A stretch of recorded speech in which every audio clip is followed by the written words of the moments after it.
Sangha with great virtue, out of compassion, for the sake of this assembly and all living beings, they turn the wonderful Dharma wheel to teach us how to leave suffering, attain bliss and birth and death, and quickly realize non-birth.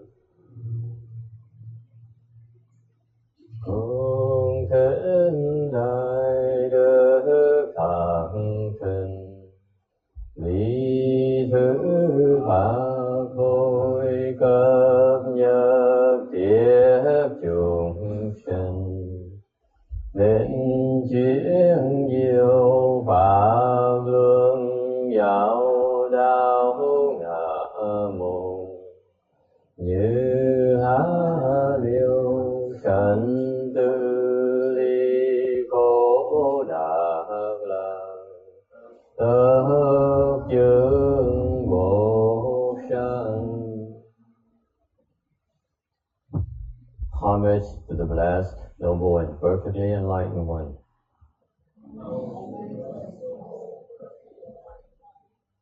Nam mô Sa Nan Tô Su Che Do Ye A La Hờ Đi Sam Miao Sam Phu Tô Xie.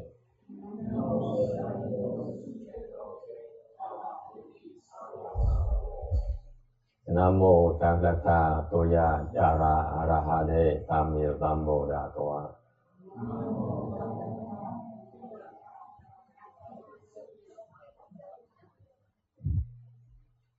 The unsurpassed, deep, profound, subtle, wonderful Dharma, in 100,000 million aeons is difficult to encounter.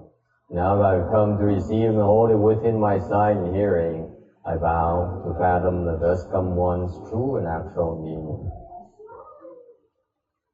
Vô thượng thâm thâm bí diệu pháp bát thiên vạn kiếp năng tạo ngộ, ngã kim kiên bát đắc thọ trì, nguyện dạy Như Lai chân thật nghiệm. Buddhist and Bodhisattvas, Earth Store Bodhisattva, Venerable Shenhua, Venerable Bhikshunis, all good advisors, Amito Phổ. Chư Phật Bồ Tát, thưa Địa Tạng Bồ Tát, Hòa Thượng Tiến Hóa, thưa quý vị sư cô, thưa quý vị thiền trí thức, A Di Đà Phật.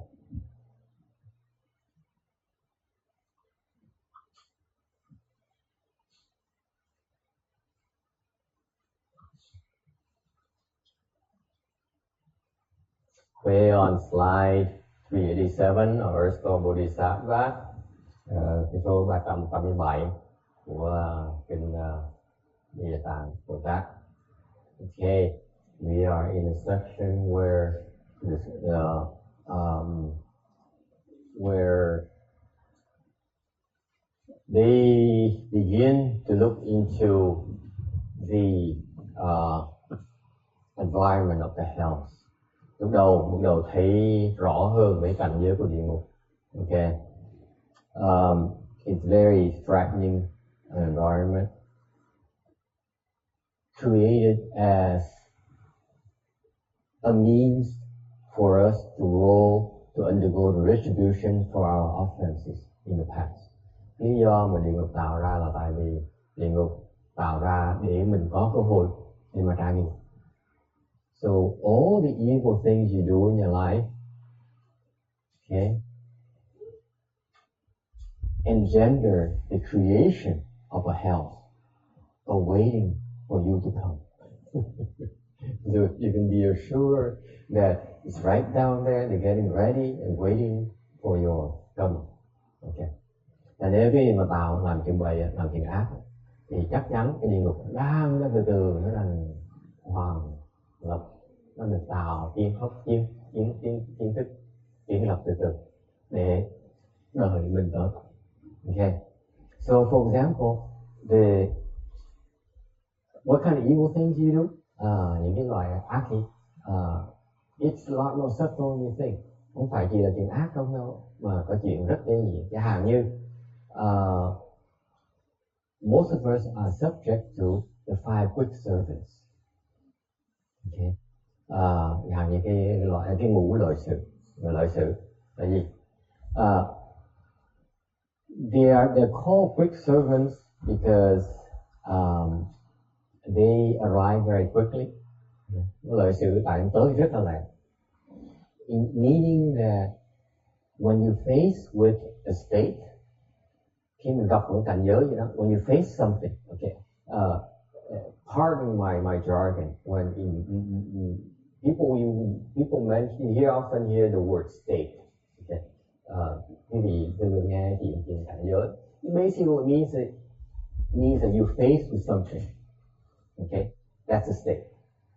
Okay, whatever you can perceive is called a state. Okay. Cảnh giới là gì? Cảnh giới cái gì mình thấy được, mình cảm xúc được. See meaning all your six sense organs, whatever all your organs can perceive, that's a state.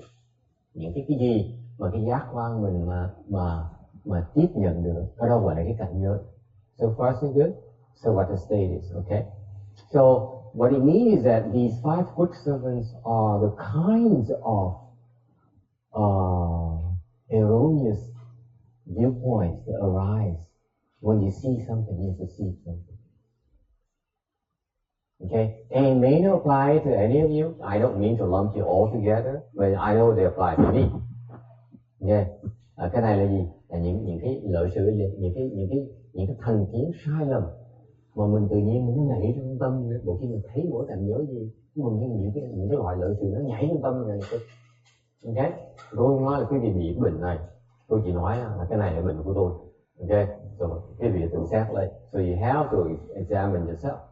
What are the five kinds of views that arise? Tức là gì mà nó nhảy ra khi mình gặp cái cảnh giới. Ok, what are they? Number one, there's a view of the body. Cái nhìn là mình tin là mình có cái thân. Anyone have that problem? None of you, right? Okay, no problem. So far, so good. Okay. Extreme views. Okay, number two, extreme views. Cái gì ấy là biên kiến. Okay. You have these extreme views. What are extreme views? Does anyone know? Ai biết cái biên kiến là gì không?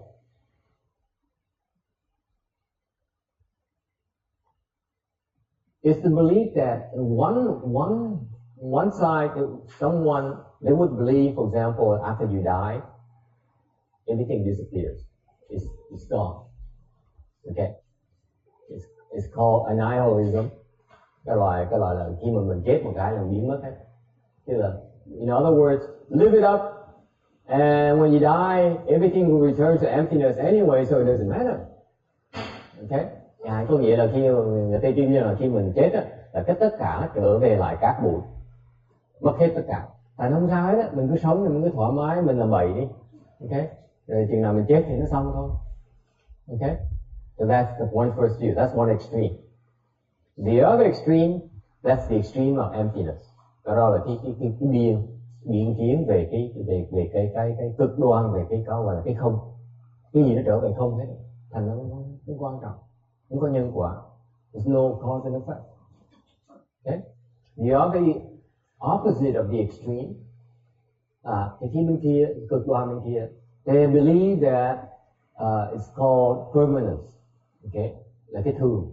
Meaning that if you're born as a human being right now, when you die, your next lifetime you become a human being again.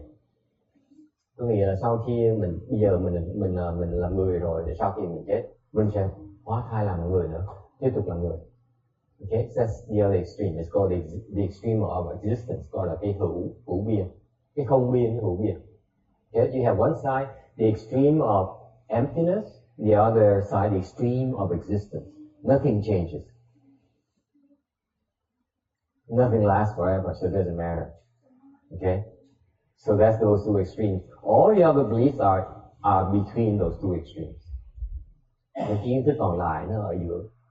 Okay. So So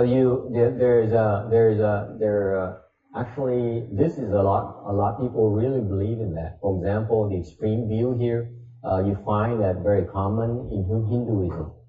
Bên cái này là bên Ấn Độ giáo đó, có nhiều cái lòng tin như vậy. Okay. The third kind, cái loại lợi sự thứ ba, is deviant views. Okay. Deviant views, tà kiến. Deviant views are deviant views is what? Deviant views is meaning that you do not believe in cause and effect. Tà kiến có nghĩa là không tin có nhân quả. It doesn't matter what you do. There's no price. There's no consequences for it. Okay? In other words, if bad things happen to me, it's bad luck. It's not because I had nothing to do with it. It's just I go through a rough patch. That's it. Okay? Those smart people so smart, so tough, they tend to believe that way. They said, okay, good things happen, well, great, I deserve it. But bad things happen to me, it's just bad luck. Okay. Actually, bad things happen to us because we did something bad. Now we are undergoing the retribution for that. Okay, that's the cause. That's the law of cause and effect. And people who have deviant views do not believe in that. Okay. Tà kiến là gì? Tà kiến là không tin nhân quả. Có nghĩa là nếu như chuyện tốt xảy ra thì mình xứng đáng, mình hưởng được quả tốt là mình giỏi, mình tài. Còn nếu như mà chuyện xấu nó xảy ra là tại mình xui xẻo, chứ không phải là cái có nguyên nhân nào khác. Thì thật á, cái chuyện nó xấu nó xảy ra là tại mình làm bậy, bây giờ mình trả cái quả đó. Người cái tà kiến người ta không tin cái chuyện đó, không tin có nhân quả, không tin có cái sự liên hệ giữa cái nhân với cái quả, cái đó nó loạn sinh hồn đấy. Okay, that's a form of confusion, by the way. Okay, I'm glad that today I have young people here in the audience because I know the young gentleman back there, you will never learn this in high school or in college or in grad school or even your PhD programs because okay, this is kind of thing that's kind of unscientific, but that's your father's wisdom, your mother's wisdom, your grandfather's generation wisdom, the Buddha's wisdom. Okay. Cái loại thứ tư, the fourth kind of brick servant is view servant, the view. Okay. Cái loại thứ tư là loại kiến. What is that? A view that you mistake what is not a cause to be a cause. Cái kiến là gì? Cái kiến cái hiểu biết sai lầm. Mình tưởng cái này không phải là cái quả, mình tưởng là cái quả. Okay, an example would be that very famous example in Mahayana. You keep on hearing about this. In Đại thừa, cái chuyên viên nói về cái chuyện này.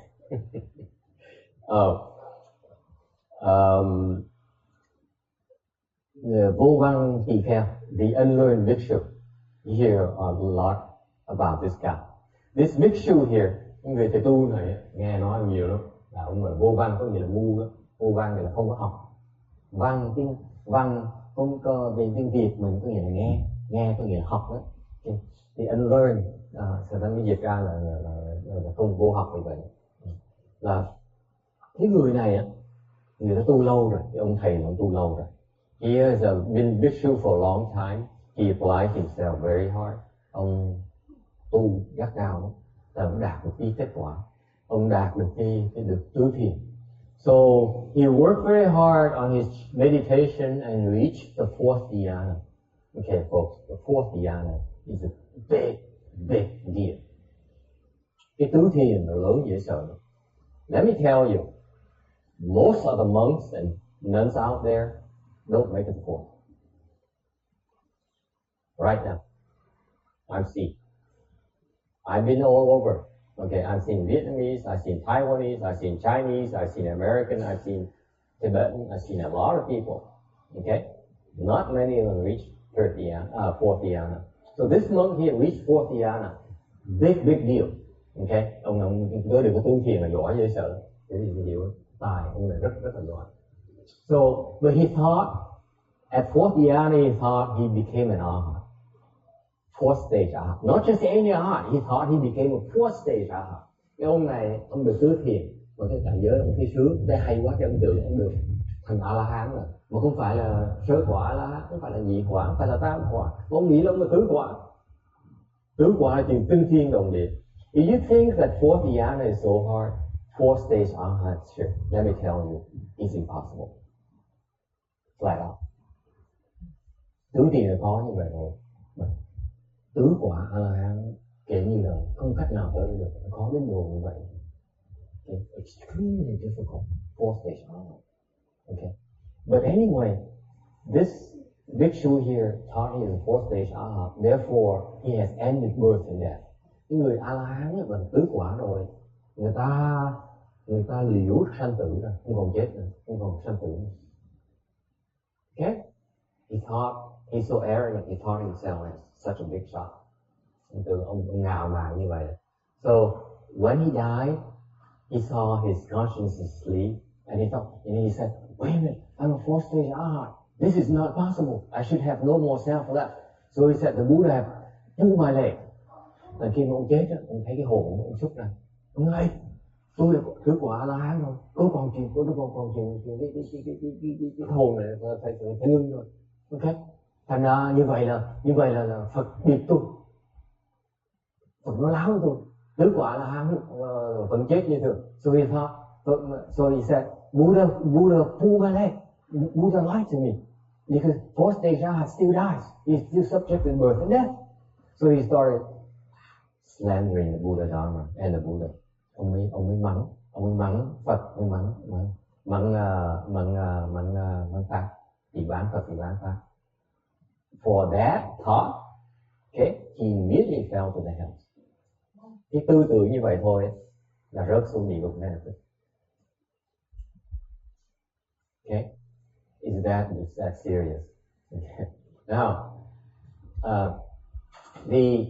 bởi vì the view is so the erroneous views of taking what is not a fruition for fruition. Okay, that's the fourth. The fifth one is a precept. Okay, they mistake what should not be precept to be precept. Cái thứ năm là giới, có nghĩa là sao? Giới có nghĩa là mình tưởng kiết một cái giới, chế một cái giới mà vô ích. So, for example, this will happen. You will also hear this a lot. Also, we are grateful to the Hindus for their examples. Ngày hôm nay mình cảm ơn Ấn Độ giáo tại họ cho mình nhiều cái ví dụ mà sai lầm mà mình thấm thía lắm. So the Hindus they have these erroneous beliefs that they have some spiritual powers. They saw a dog die, and the dog then was reborn in heaven. Thế bây giờ Ấn Độ giáo họ có công phu, họ giỏi lắm, họ khá lắm, họ có thần thông, mở thần thông được, rồi mở được thiên nhãn, họ thấy được khi con gió nó chết, nó sanh Phật được quả trời. Sao ông thấy được như vậy?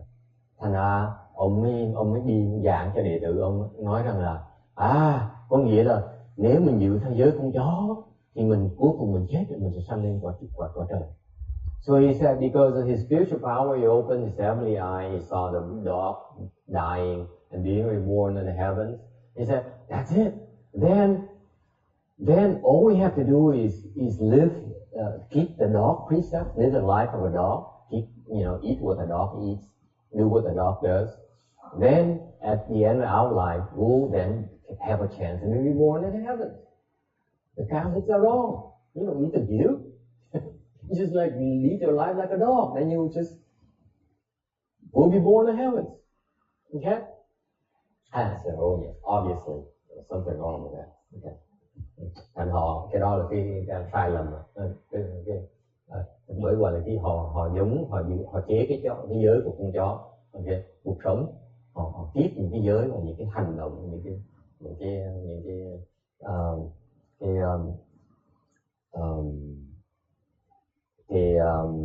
cuộc sống của con chó, cái giới của con chó. So the erroneous precept. So all these are the five big servants. Okay, that people are vulnerable to. They arise very quickly, just as gold. That's why the distribution for having the five good servants. Okay, any of the five is that you will encounter yakshas and evil ghosts. Thành cái quả là gì? Cái quả là khi nếu mà có bất cứ một trong những cái lời sử này, những cái kiến thức sai lầm này, trong tương lai mình sẽ gặp quỷ già sao, quỷ Rakshasa, quỷ già xoa với lại quỷ la sát. Okay, that's why there are lots of them in the house.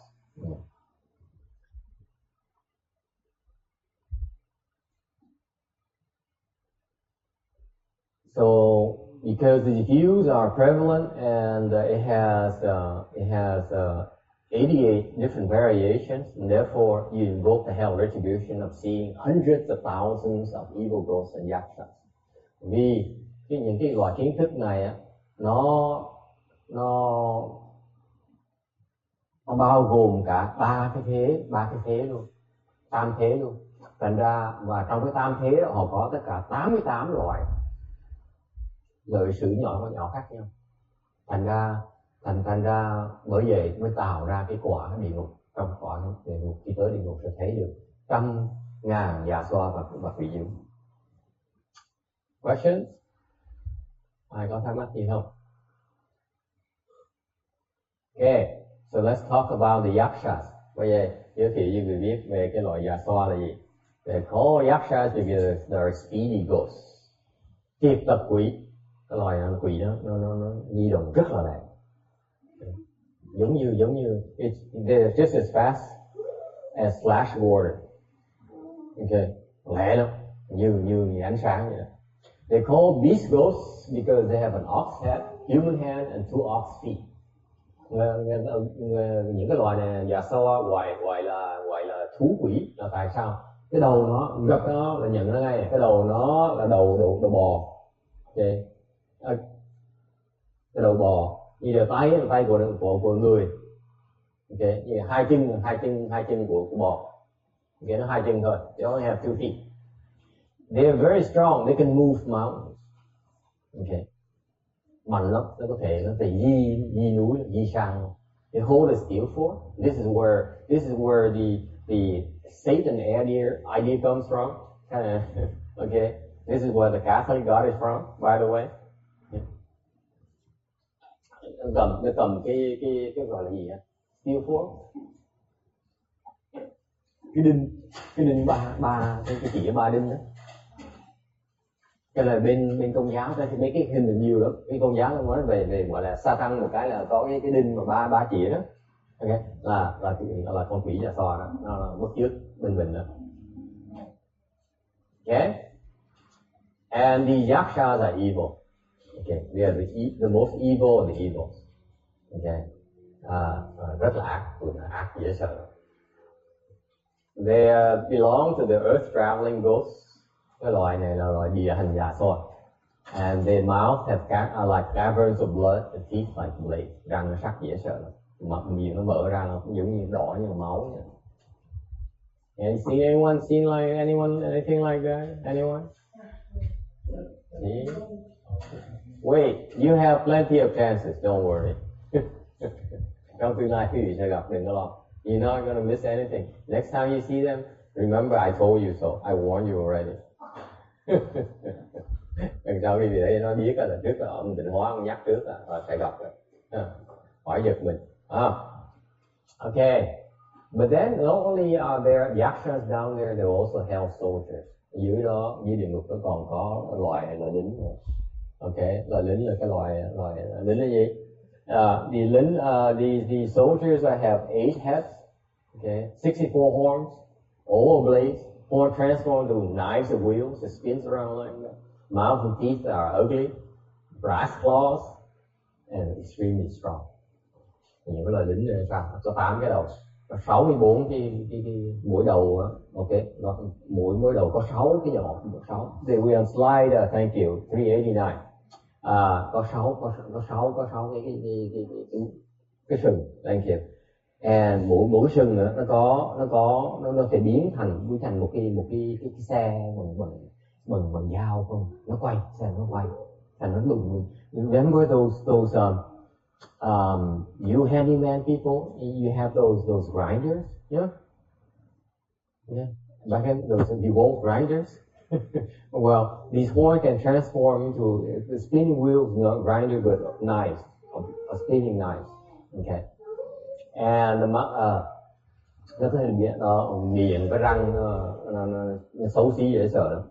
Tay có cái móng tay bằng đồng, rất là mạnh. Okay. How do you get to become a hell soldier? Because the mind constantly harbor anger and poison. You enjoy accumulating evil offenses. When you see others suffer, you love it. Okay. Làm sao quý vị tập để làm để mà sửa soạn, để mà làm lính ở dưới địa ngục bây giờ? Dễ lắm. Tâm khi nào cũng giận hết đó. Okay. Và độc ác lắm. Okay. Thích tập những cái ác nghiệp. Nhưng mỗi lần mình thấy người ta đau khổ, mình thích dễ sợ, mình thích thú dễ sợ. Okay. Nếu mình như vậy á, mình hành động mình như vậy á, và trong tương lai mình sẽ xuống làm lính ở dưới địa ngục. Okay.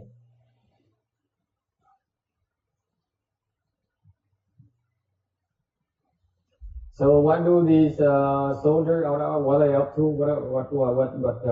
What do they do down there? Cái là mấy ông lính ở dưới kia ông làm cái gì bây giờ? They have swords like teeth and eyes like lightning, drag and pull at the hell prisoners with brass claws hand. They torture the people who are lucky enough to go down there for a visit. Nanh như gươm, mắt như điện, móng như đồng, móc kéo tội nhân. Và họ thích tra tấn mấy cái tù nhân. This is a symbol of the five quick servants. The deviant views of harming others. Therefore, your retribution is others will harm and torture you to death. Cái cảnh giới này là cảnh giới nó giới thiệu cho biết là tại vì mình có những cái ác kiến, tà kiến và chuyên muốn hãm hại người ta, thành ra trong tương lai mình sẽ bị hãm hại, mình sẽ bị xuống đọa địa ngục để trả cái nghiệp đó, để bị hãm hại, để bị tra tấn. Okay. The one thing that it may be shocking to you is your five sense organs cooperate to create evil. Các vị có thể hơi không đồng ý với tôi, bất nhận một tí, là thực tế là cái ngũ giác quan của mình, ngũ căn của mình, nó đang giúp mình tạo những cái ác ngay bây giờ.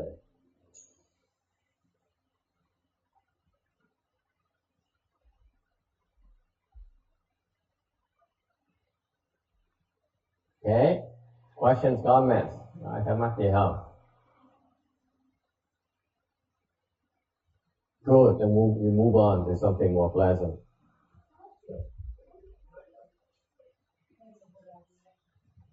There are yakshas who brandish great iron halberds, which they pass through the offenders' bodies. We are on slide 391. Dạ xoa khác cầm kích sắt lớn mà đâm tội nhân vào mình. So here we have the five quick servants induce living beings to create body karma. Đây là cái loại cái ngũ lợi sự, nó làm cho chúng sanh tạo sân nghiệp. Yeah. This is because you create body karma, therefore you will have to endure bodily torture. Vì mình tạo những cái thân nghiệp, thành trong tương lai khi mình đọa địa ngục mình sẽ phải chịu gánh những cái loài tra tấn này. Either through the mouth or noses, vào miệng hoặc vào mũi. That is the retribution for creating mouth karma. Đây là vì những cái khẩu nghiệp. Through the bellies and backs, vào bụng vào lưng. That's a mind karma. Đấy là ý nghiệp. Toss them into space and turn them over. Dồi lên trên không và giơ kích đỡ lấy. So this is a case where the 5 squid servants create evil causes in space and must undergo that kind of retribution. Những cái đây là những cái ngũ lợi sự tạo nghiệp trong không trung, trong không, thành ra phải trả cả cái nghiệp này, bị tra tấn như vậy. Or else place him on the bed, hoặc sắp để trên giường. Để làm gì? Để trên giường không phải để mà nghỉ đâu, để trên giường để mà tiếp tục để được tra tấn tiếp. Not to get some rest, but to endure further torture. 392.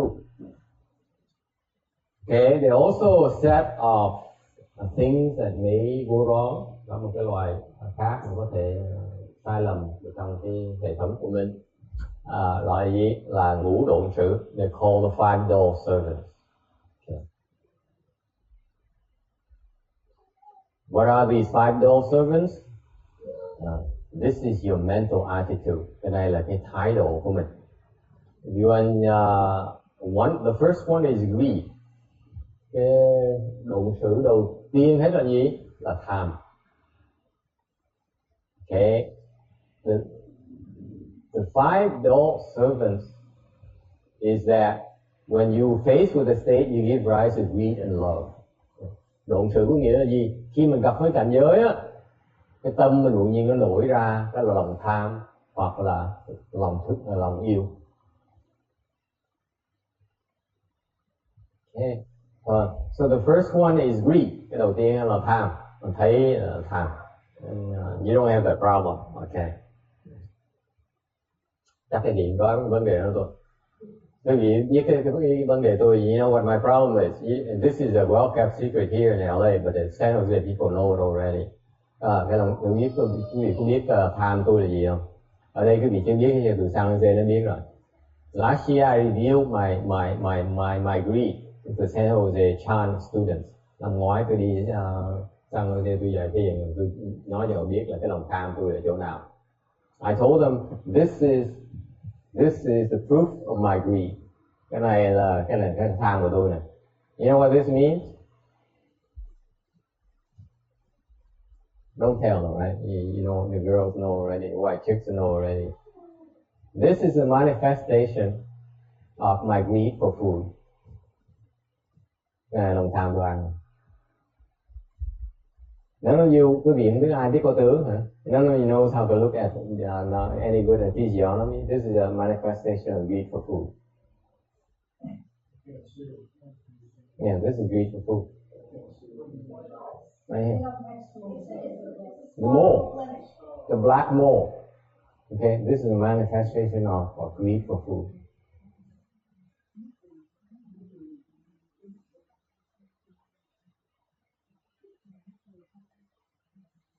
Okay, so anyway, that's greed.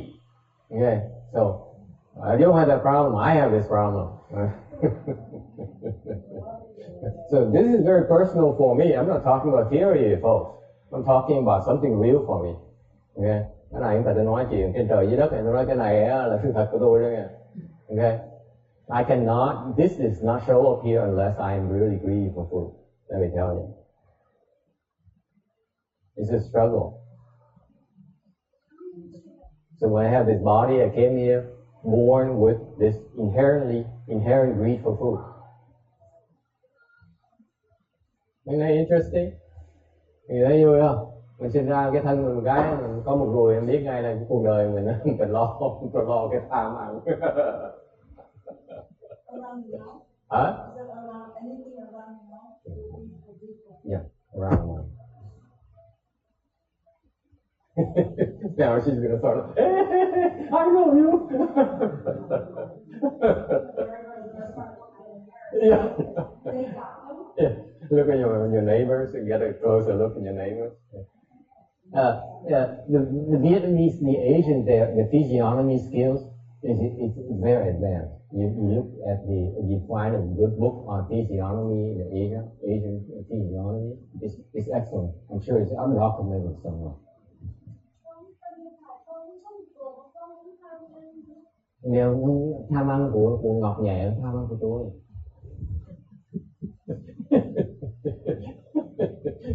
She said she doesn't believe me.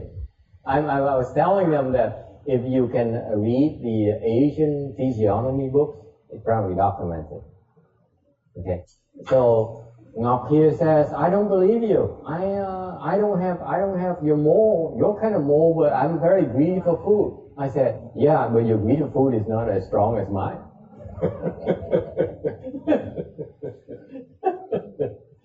Okay. Okay. Number 2, hatred or anger. Cái thứ nhì, cái độ số thứ nhì là gì? Là sân. Okay. Sân, người nóng như sợ. How can you tell people are prone to this? They have this scowl on their face. Have you seen that? Have you seen people like that? Không, bây giờ thấy người mà mặt có vẻ như nhăn nó khó chịu, có vẻ khi nào mặt có vẻ run run dần dần nhá. Okay, that's in the Sura, by the way. You run to the Sura, you recognize that face right away. Let's see, Joseph. Joseph, come here, boy. You notice Joseph, every time you look at Joseph, little Joe, you see that his face is like it has a slight scowl on his eyebrows.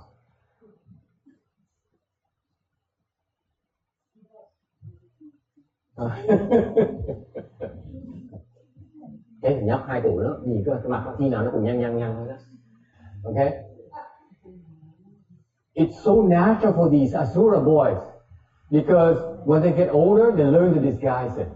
Lúc nhỏ nó chưa biết, nó bị lộ ra, còn nó lớn rồi nhìn cha mẹ nó không lộ ra được, không còn lộ nữa. See, that's why the parents, it kind of disappears when you get older. You learn to disguise it. Hey boy, come here. Okay. Number 3, stupidity. C, ngu. I don't need to describe stupid people to you. Number 4, arrogance. Mạn. Okay. Chắc không ai ngờ mạn hết. None of you have this problem, right? Like Amy, she doesn't have this problem. You think you're hot, you know? You think you're so important. You think you're better. None of you have a problem. Okay. Number 5 is doubt. Okay. Cái mạn nghĩ là giỏi hơn người ta, mà khi thường người ta. Thứ 5 là nghi là không tin. Okay. I don't know about you, but I run to a lot of monks who are very doubtful, a lot of people who are doubtful. Okay. Tôi gặp nhiều người xuất gia giống người tại gia đa nghi dễ sợ. It's incredibly đa nghi không thể tưởng tượng. Okay. It's just amazing, and you can't blame them because everyone else is trying to cheat them. Người ta đa nghi là sao? Đa nghi tại vì không thể nào tất người ta được, tại vì phần lớn những người khác đều cố ý tới bịp người ta, thành ra không đa nghi sẽ được. Suốt đời cứ gặp người nào đều bịp hết, ai cũng đòi bịp hết, làm sao mình không đa nghi được? Ngọc thì không sao, Ngọc đâu gặp nhiều người thành ra không cần đa nghi như vậy. Okay, so the iron eagles that peck at the offender's eyes, bởi vì cái chim ưng sắt nó ăn mắt tội nhân. It is all the eyes being turned by states. Ăn mắt là tại sao? Tại vì con mắt mình nó làm bậy. Thành khi mình đọa xuống địa ngục, mình không được làm bậy. You see that?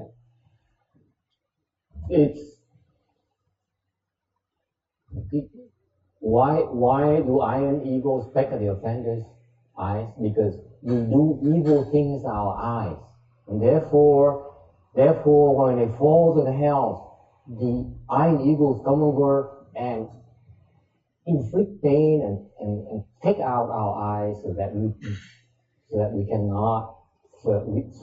stop doing evil with our eyes.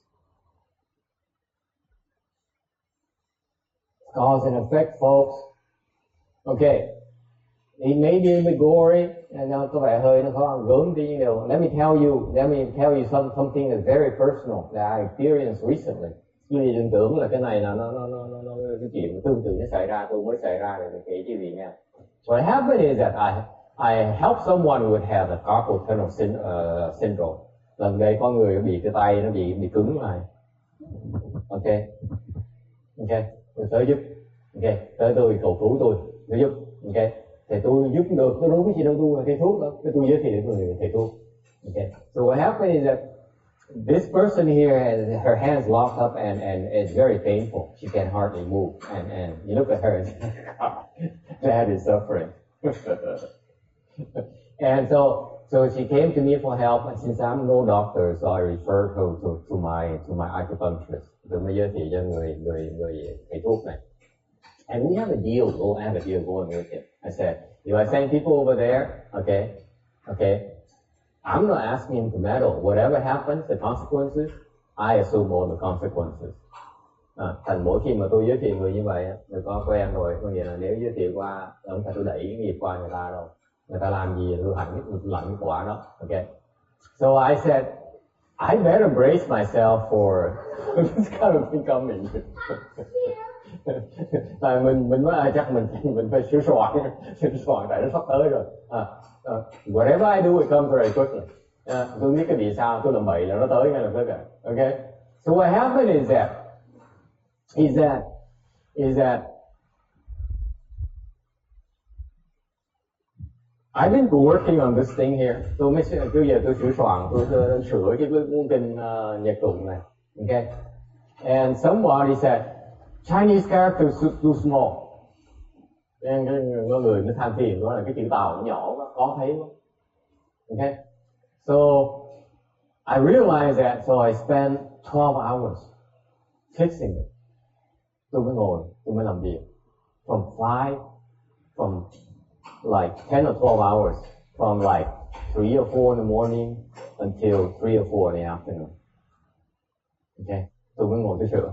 So what happened, I went through my files, it's a huge file. I went through it and I go like this for 12 hours. So, thành tôi mới ngồi, tôi mới ngay máy điện toán đó, tôi mới dùng cái con chuột đó, tôi sửa cái file này là tôi 12 tiếng, 10 tiếng, 12 tiếng đồng hồ. You know what happened after 10 hours?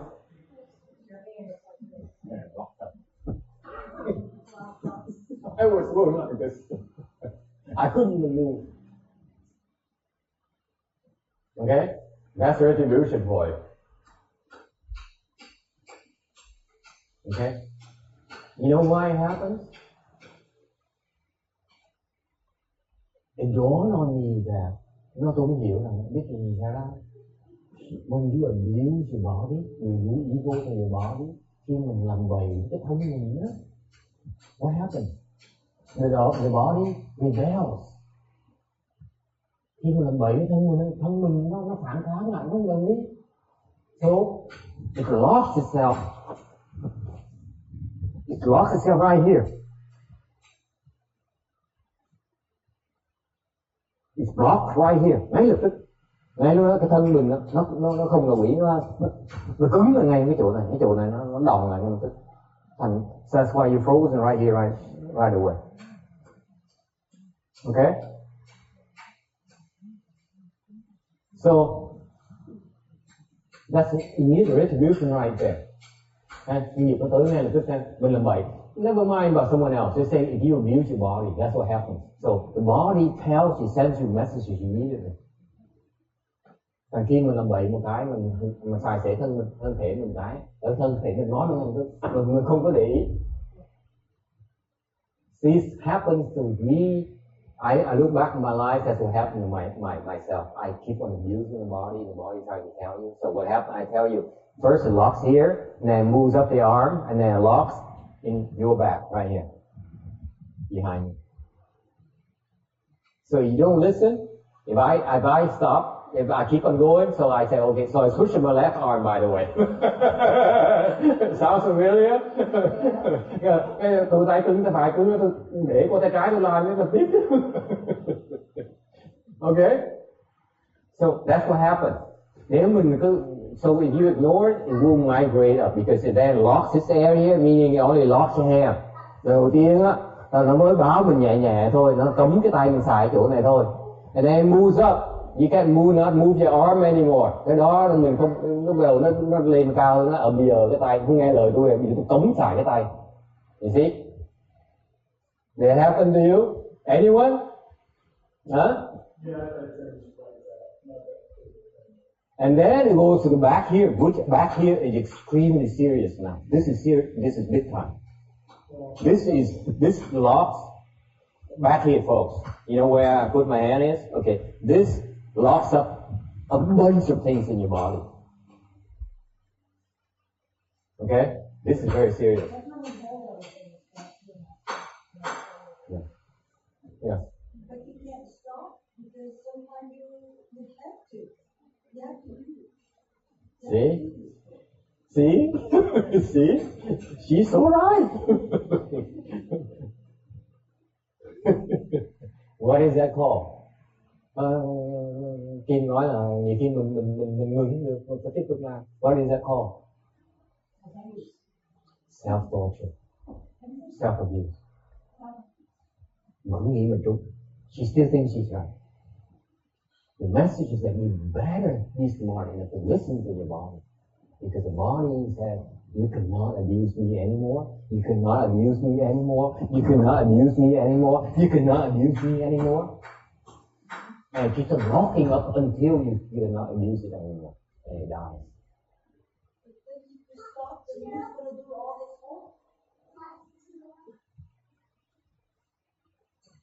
Manageable portions.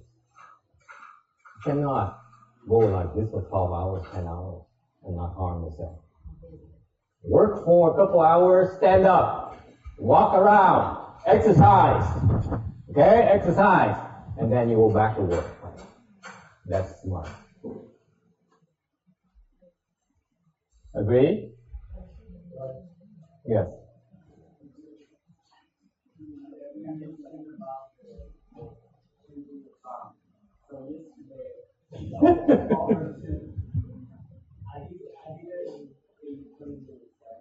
$20 minutes.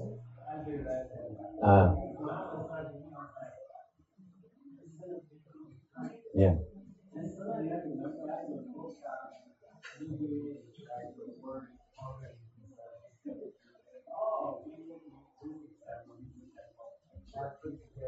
The programming.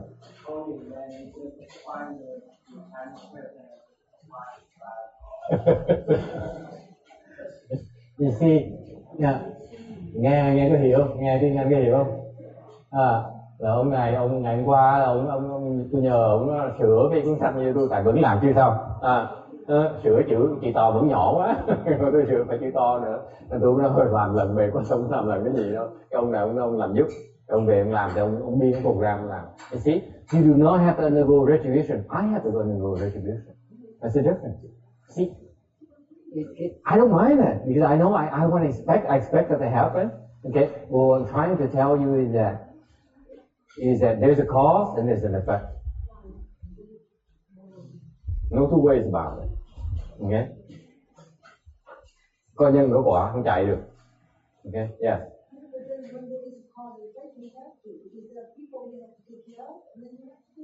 Right. Well, you see, the difference, Kim, is that you say, I must do it because I have to do it. He says, I can do it a different way. I just told you that you exercise and you practice, okay? You pace yourself. It won't happen. It's just that we sit here and say, okay, I must do, therefore, you fall into the trap. That's called retribution. Because you feel that you must do it that way. Bà vẫn nói là bà đúng á, bà nói bà nói là tôi phải làm như trước sau tôi phải làm á, tôi nói đâu có đâu, ông nào ông đâu làm như vậy đâu, không cần làm đâu, ông làm cách hay hơn. Nhưng điều khi mình cái quả mình lãnh cái quả thì ra sao, mình cũng như mình nghĩ mình phải cần làm như vậy, mình mới lãnh cái quả, mình hoàn cái quả. You see that the subtlety of that, of the retribution part? You choose to undergo the suffering. And you feel it's right. So smart. Okay? So anyway, whatever you do, there is a reaction, there's a consequence right away. So you have to learn to pay attention to that. Và quý vị tu, quý vị phải để ý là mỗi người mà làm cái gì nó có cái quả ngay lập tức, mình thấy ngay lập tức. Okay? Yes. How long did it take for that to subside after the 12 hours of use today?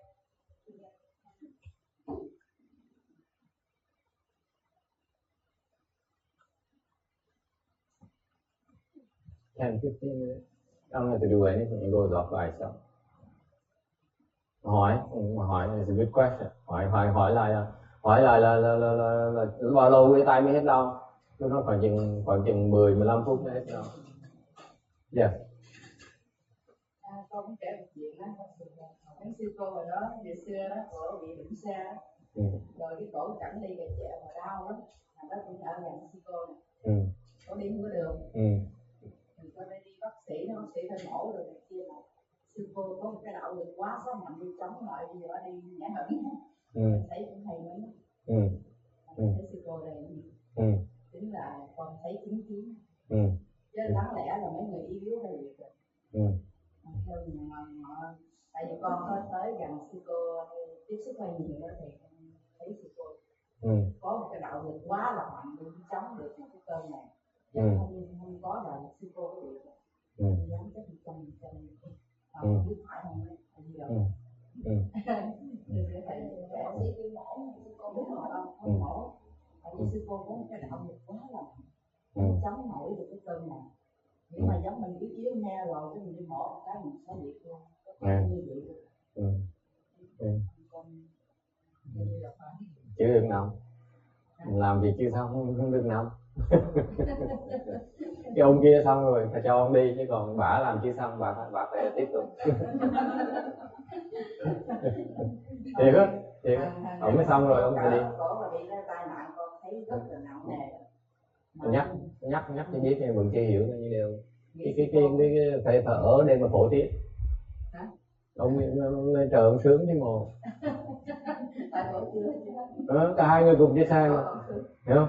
Hai người cùng trên xe, một người đi trước, người ở lại. Nghĩ là sao? Người ta đã xong rồi, chị ta xong rồi, còn người phải ở tiếp tục là thích rồi mà chịu khổ.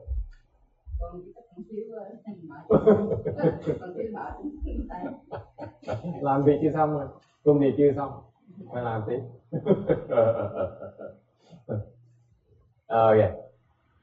So,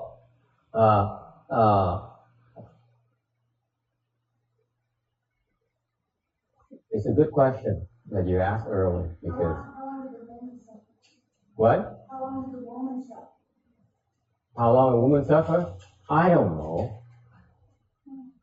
Well, you only did it for 12 hours and you suffered for 15 minutes. So she must have done it a whole lot longer. She's back here though. She's back here. I know. I'm a lot lighter. But the thing is that if you stop abusing your body, the body will heal itself. You don't need to do anything. Because in your normal course of cultivation, it heals by itself. But I was still busy anyway. I stopped doing that. I started doing my left hand, so this thing hand right here. But the other side. Because I only lost on one side. See? I know what Kim is talking about.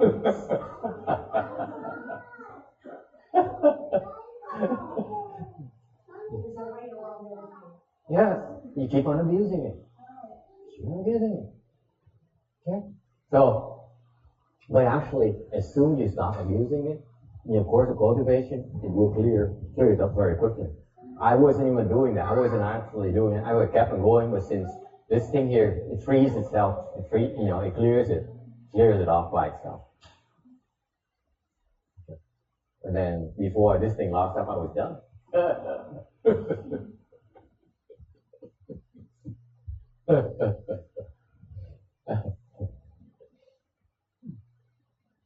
Ok. Họ giỏi lắm mà, tại vì nếu như khi mình thấy mà bị kẹt, tay bị cứng lại, mình ngưng lại á, thì tự động cái cơ thể cũng tự động nó chữa được, nó còn nhẹ mình tự chữa được. Chứ khi mà đợi để cho phần này nó càng nặng thêm á, Lúc đó cơ thể mình chịu không nổi. That's a nickname. That's why you need to learn to listen to your body. If something goes wrong, there's a pain or something, you better pay attention. Something is wrong. Okay? You better change. The body is very cooperative. It tells you, sends you signals constantly. Cơ thể mình nó hợp tác với mình. Mỗi lần mình làm trật nó nhắc mình. Là mình chịu nghe thôi, mình nghĩ mình tao là chủ mà.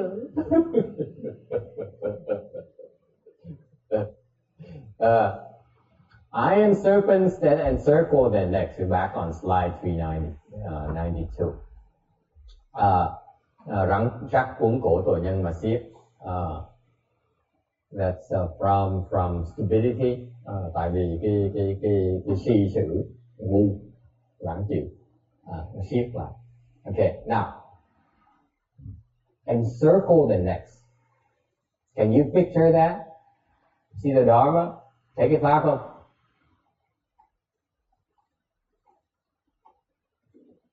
You think it's just like a novel or what? You don't understand the Dharma. You guys are so naive. Cái pháp hay vậy sao? Khi thấy các pháp. You see, so this is what happens to stupid people. Khi người tụi nó ngu, mình phải như vậy.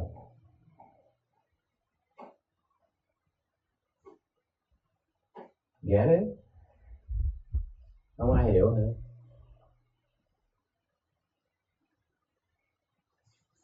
If you're faced with a person who is completely stupid, Amy, what do you do? Nếu mà gặp một người nó ngu quá, nói gì nó nghe, làm gì bây giờ?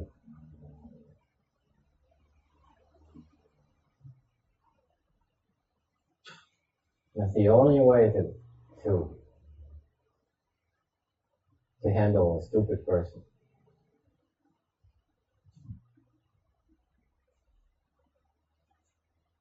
Nó mới nghe.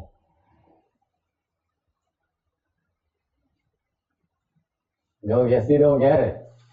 See, that's why I'm here and you're there. Think about it. It's like the criminal who keeps committing the crime and keeps going back to prison, and he just never learns to smarten up and that there's a better way of living. Don't you get it? When someone is so damn so stupid, what do? Beating him on the head, is it gonna help? Khi mà người ngu quá mà đánh đầu nó, đánh phật cái đầu nó có nghe không? If you beat on his back, is he going to listen to you? Đâm cho lưng nó nghe lời mày không? Nó không nghe đâu, đúng không? You torture him, he's going to listen to you? No. When he is wrapped himself all around, there's no way for him to escape. That's the only way to conquer a stupid person. Until you get to that stage, you cannot get the person to do it your way.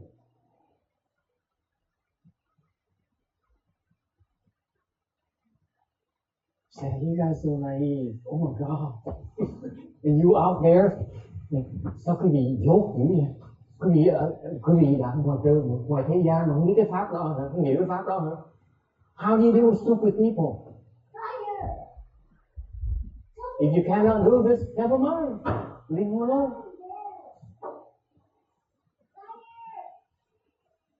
Get it? Did you don't get it? Oh God. Am I the only one here awake today?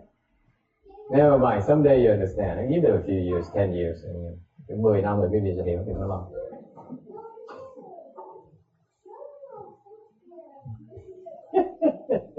Long nails are driven into all the joints.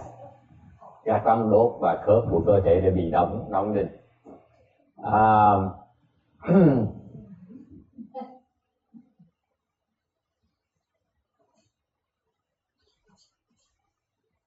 The tongues are pulled out and plowed through.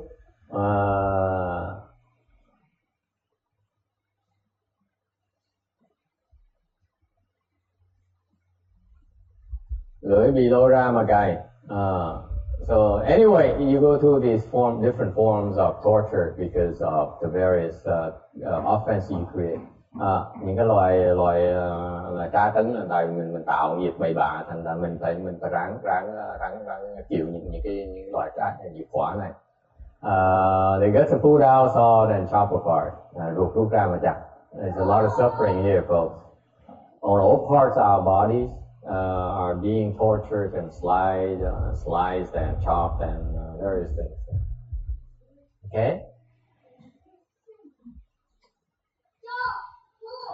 393, 393. Five dull servants. The iron eagles, cái ưng sắt, could peck eyes and crack open skulls and eat brains.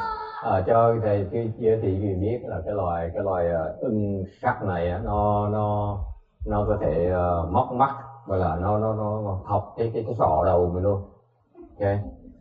The molten brass is poured into the mouth, miệng bị rót nước đồng sôi.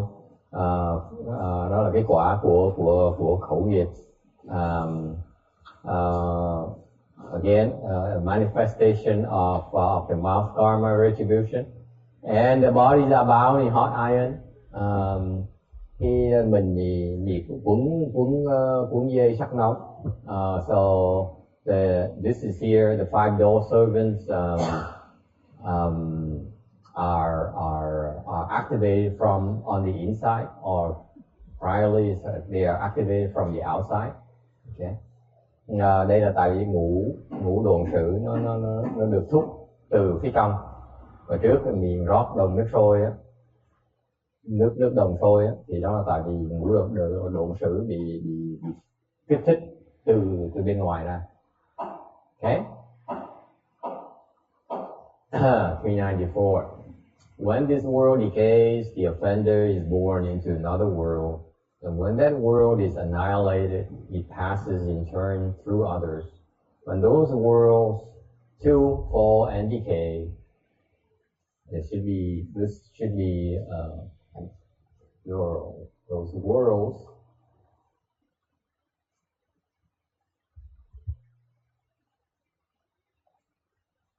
When those worlds too fall and decay, he is sent back and forth. So after this world comes into being again, they return here. Such is the phenomenon of uninterrupted retribution for offenses.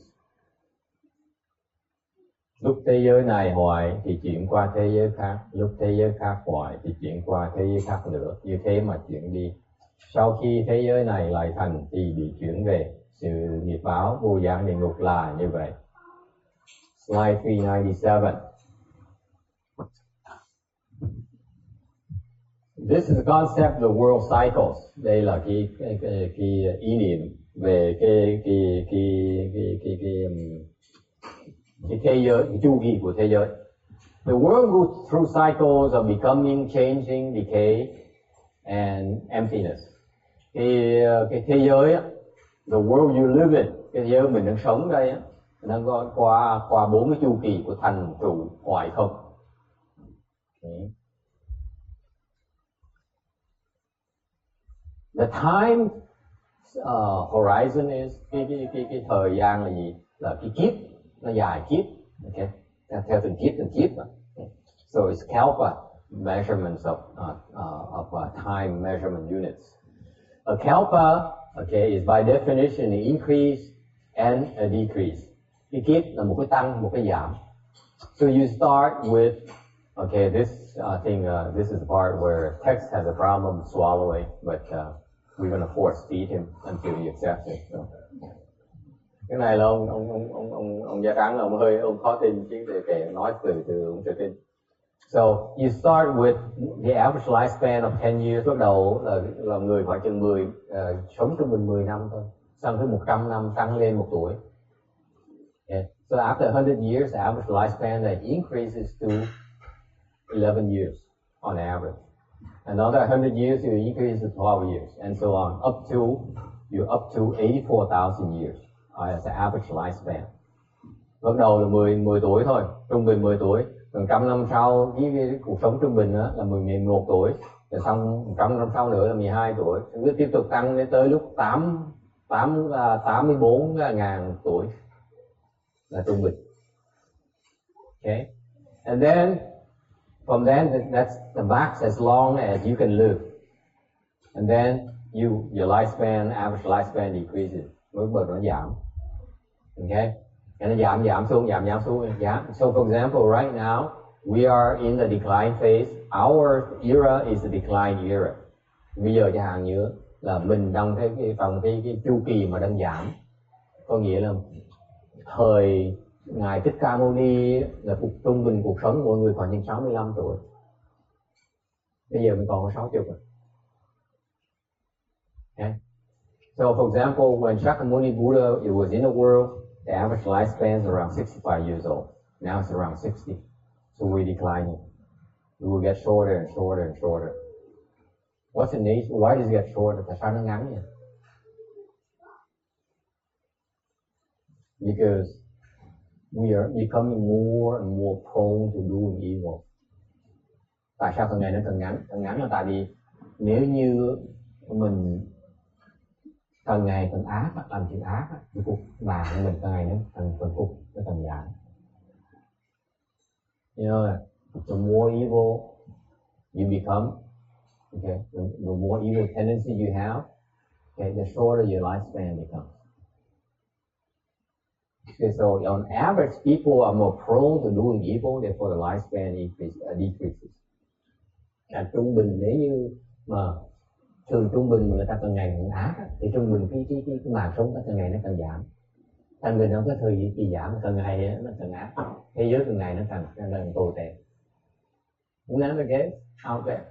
Quý vị cũng thấy vậy sao? You don't see that problem out there? That the world is becoming more evil, more extreme, more icky? Yes.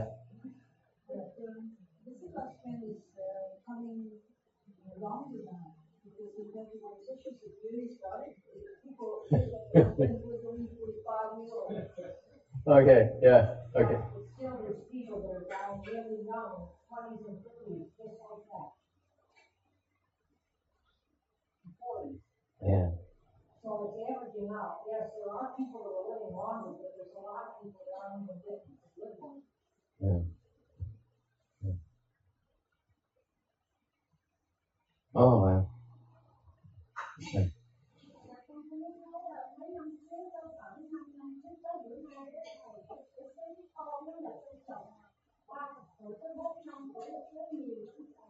Yeah.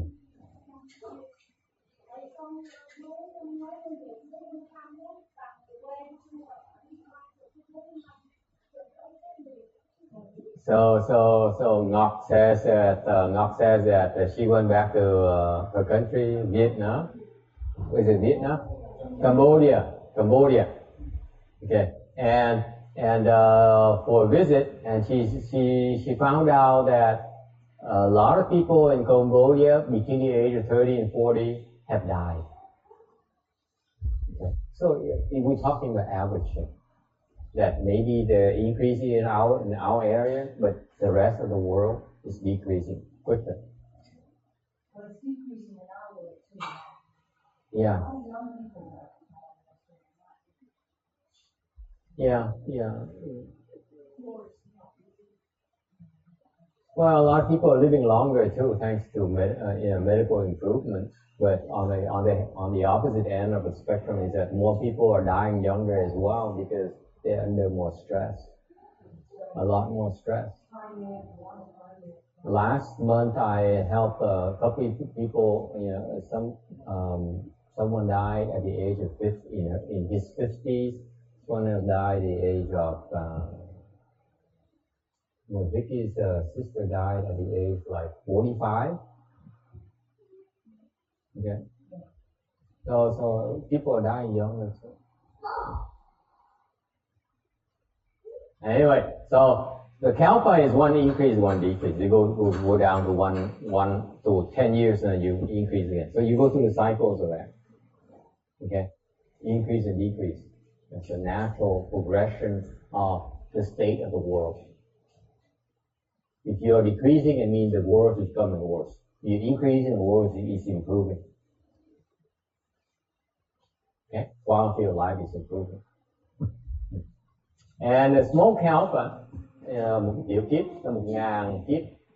So is a 10,000 kalpas. And middle kalpa or trung kiết is 20 small kalpas and 4 middle kalpas make up a great kalpa.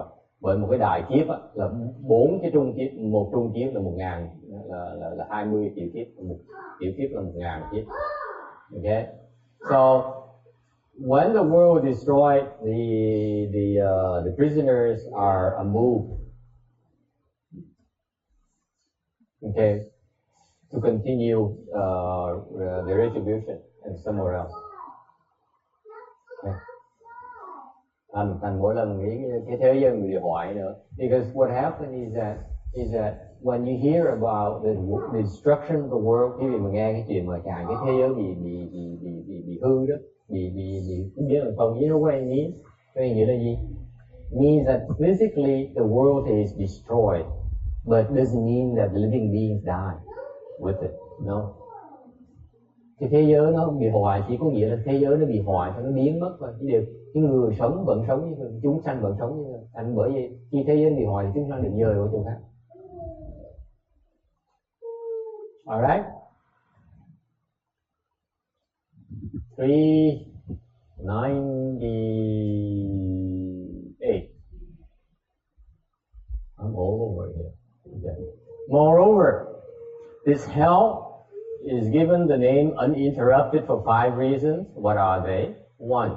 Punishment is undergone day and night throughout kalpas, and there is no time of respite.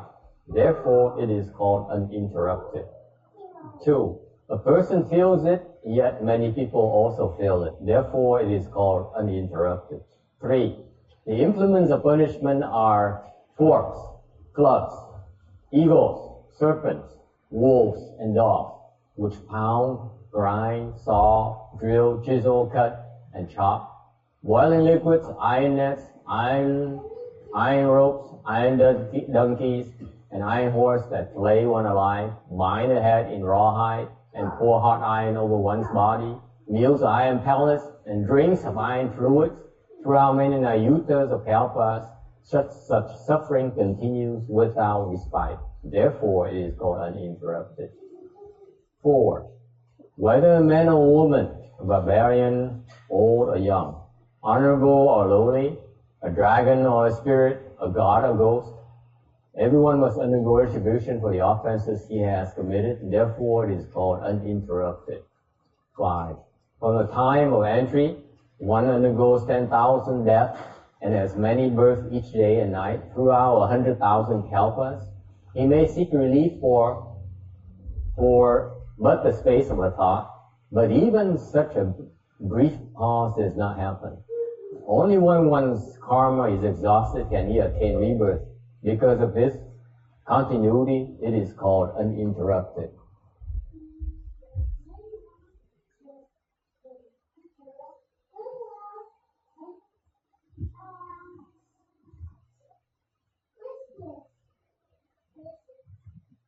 Found another typo, so I corrected that.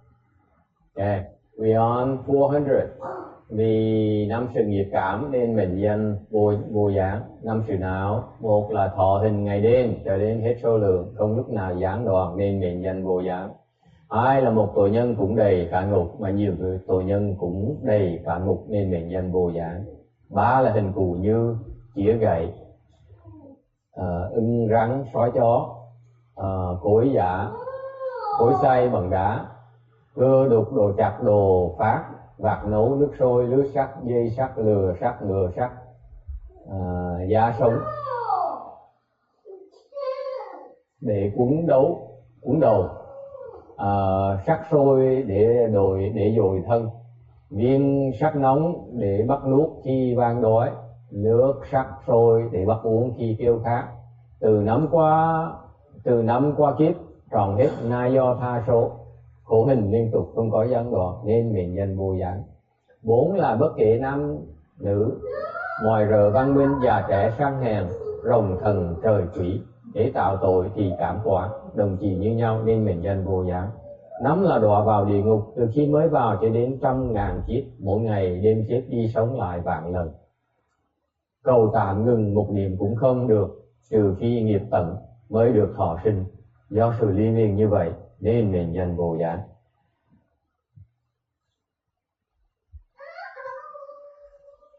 slide 401, 401. An intermittent hell, vô gian địa ngục. It is the eighth or the lowest at the pile of the hot hell. Đó là cái địa ngục này nó thấp nhất của trong cái địa ngục nóng. All these hot hells are piled below the southern continent, one on top of the other. Mấy cái 8 cái địa ngục này nó chồng chất với nhau ở dưới nam cái châu phía nam này. There is no one in charge, không có ai làm chủ hết á. And they lack no torture instruments, không có thiếu những cái loại khí cụ để mà tra tấn nào cả. Whatever you can think of in terms of evil way to torture living beings is all down there. Quý vị có thể tưởng tượng bất cứ cái khí cụ gì mà để tra tấn ác độc nhất để con ở dưới đó. It's all down there. And the other 7 great hells are not called unintermittent. Tại sao 7 cái địa ngục kia không gọi là vô gián? Because between death and birth, tại vì giữa cái chết và sống. Because what happens is that you tortured until you die. Okay, you cannot take it anymore, therefore you die. And as soon as you die, a wind blows and revives you immediately. Okay, cái địa ngục nó tra tấn dễ sợ lắm. Khi mình chết á, thì gió nó thổi, có là gió nó thổi một cái mình sống là ngay lập tức. Nên giữa cái chết và sống đó, so between the death and birth, you have a temporary stop of the suffering. So the other 7 hells, you have to stop it right there. Khi mình cái 7 cái địa ngục kia giữa cái sống cái chết có ngừng lại, cái khổ nó ngừng lại. Nên trong cái vô gián này cái khổ nó không ngừng. Even in this intermittent hell here, between death and birth, is still suffering.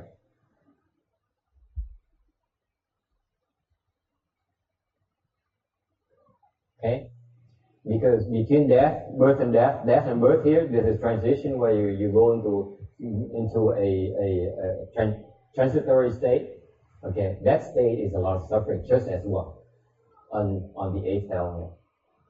Okay, trong cái vô giá địa ngục này, lúc mình chết á, giữa cái sống với chết đó, mình chết xong mình trước khi mình sanh lại, giữa cái khoảng khổ đó, ngắn đó, rất ngắn đó, vẫn khổ như thường. Cái khổ như vậy, lọt vào đó là khổ từ đầu chí cuối. Chết cũng khổ, sống cũng khổ. Okay, go through the text. Punishment is undergone day and night throughout kalpas, and there is no time of respite.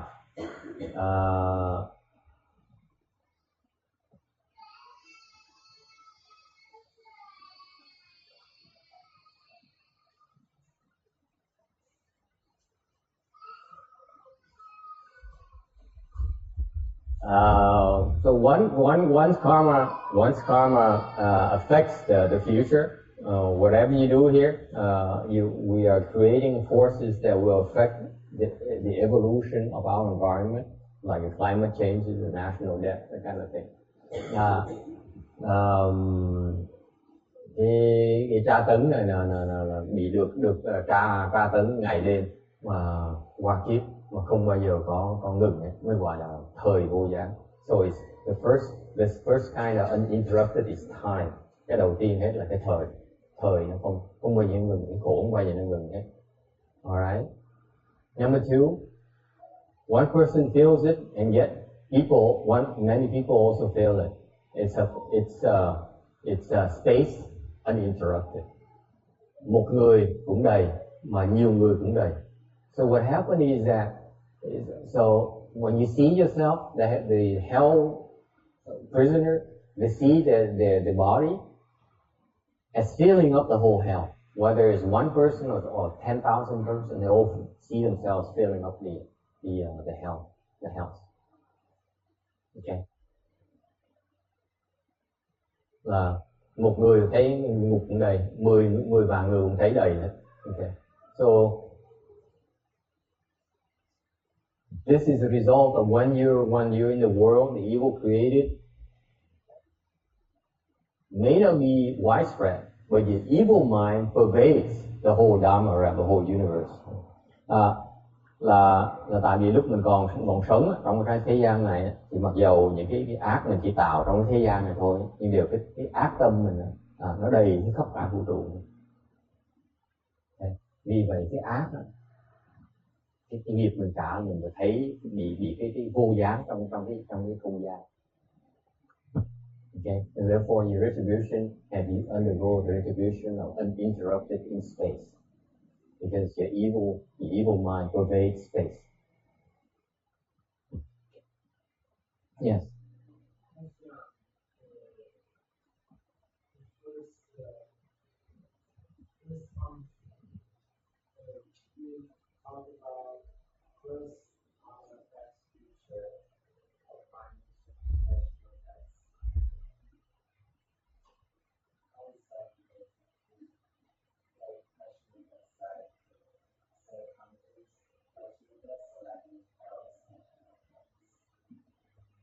No, what that's referring to is that, like when you take on debt here to do things, okay, the future generation has to pay for it, or we have to pay for it. So the time is continuous. It's not like we can throw it under the rug and then we let other people handle it, or the next generation pick up the pieces. It doesn't work. We're creating problems for our own children or our siblings' children.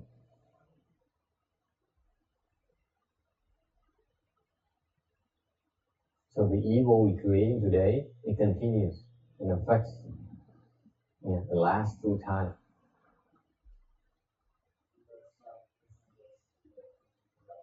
Yes. Mm-hmm. So time's uninterrupted. Just because you think you can do your evil right now, and then it's like, hi, sayonara, good luck, I see you next time. Okay, wherever you go, the evil goes with you. It doesn't stop. Okay, that's the message. It goes with you until you die, and then down there you suffer unceasingly.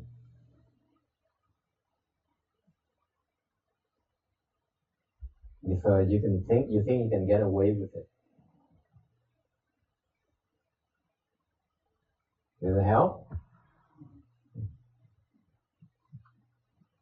Okay. Number 3, complete without interruption.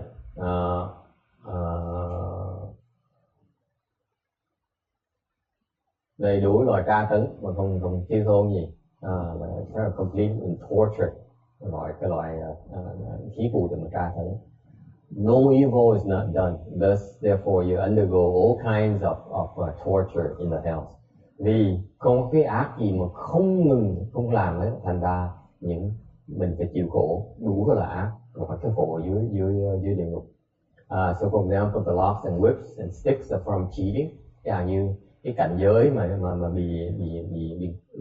bị gồng xích gồng lại, hoặc là bị quất, hoặc bị đập. Okay, đó là tại vì ăn gian. From cheating. From cheating others, you will undergo that kind of torture. Mình bịp người ta, trong tương lai mình sẽ bị dưới kia mình sẽ bị như vậy. Or the eagles, the serpents, the wolves, dogs, iron donkeys and horses from touch. Những cái loại căng rắn với là chó sói với này nọ, ngựa với ngựa sắt với là lừa sắt đó, là tại vì cái xúc những cái xúc ác nghiệp. So from your evil from your touch evils, the pounding, the grinding, the sawing, the drilling, the chiseling, is from cruelty. Những cái lãnh độc, những cưa, những đục, đó là tại vì mình ác quá đi, tàn nhẫn quá đi. And anger, và cái sân. Alright, so that's why all the evil mindset you have engenders the corresponding retribution in the hell. Những cái ác của mình đó, mình tạo ra thì mình sẽ tạo cái cảnh giới ở dưới địa ngục để mình được tra tấn cho xứng đáng với cái ác của mình. Alright, number 4. Retribution without interruption. Cái lãnh cái gì mà không ngừng. That's a retribution, uninterrupted retribution. No matter who you are, you must undergo retribution. They don't spare you just because you're cute and you're 2 years old. Cái quả là khi mà mình xuống đó là mình được tra tấn hết. Mình chết yểu rồi mình xuống như vậy mình cũng bị tra tấn như được. Không phải là tại mình thấy dễ thương, xinh, thành ra người ta không tra tấn mình đâu.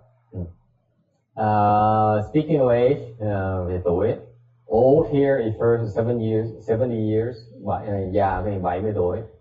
Doesn't apply to us, right? Young is below 10 years. Trẻ là dưới 10 tuổi. Honorable is from the high position or social status. Tôn có nghĩa là tại mình đi xã hội mình cao. Or lowly hoặc là tiện. As in contrast to honorable. And the dragon spirits and God or dragon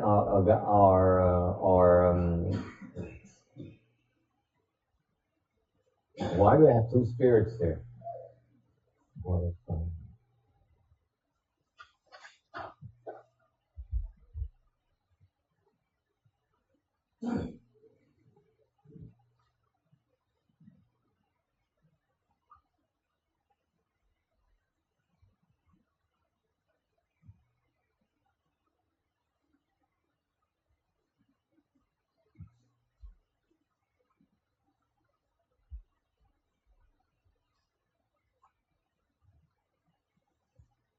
Okay, whether you're a dragon, spirit, a god, or ghost, you can fall directly into the hell.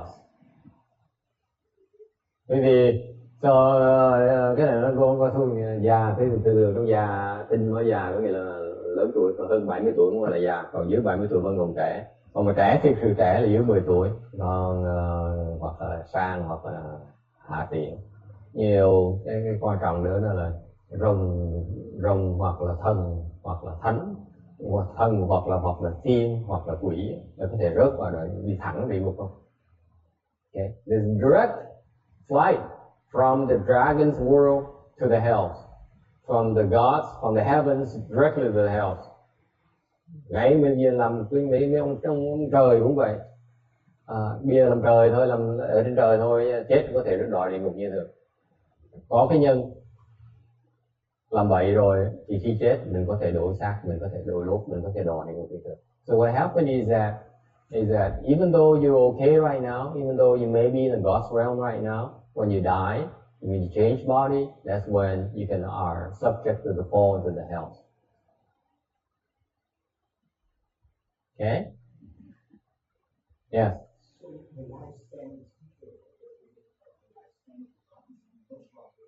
Yes.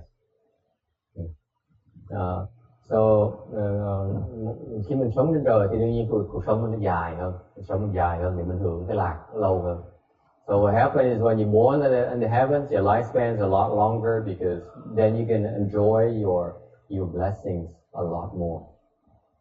That's the nice thing about being a God. Bởi mình sinh qua trời rồi, người ta thích sinh qua trời, tại lên đó sướng lâu hơn, sướng nhiều hơn. You have a lot of good things. Okay, qua trời sướng dễ sợ. Alright. 406. Lifespan without interruption. This is the life, uninterrupted life. Cái này là cái mình vô giá. The sutra says, kinh nói là one day, one night in the hell is about 60 small kalpas in Jambudvipa.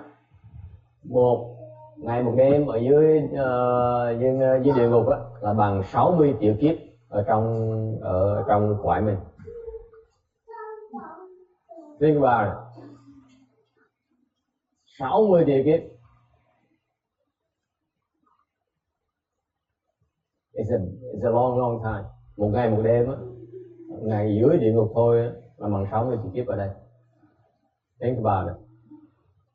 So is all the gains you get from your evil worth spending one day and night in the hell? Nhắc cái này quý vị thấy gì? If you're that wise, okay, then think it over. For all the material gains you get from committing an act of evil, okay, is that worth spending one day or night of suffering in the hells?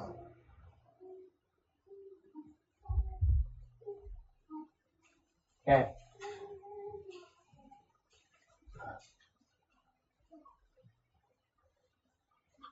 And you endured 84,000 great kalpas of suffering. Mà dưới đó không phải một ngày đêm không, mình đó dưới đó cả 8 vạn 4 ngàn đại kiếp luôn.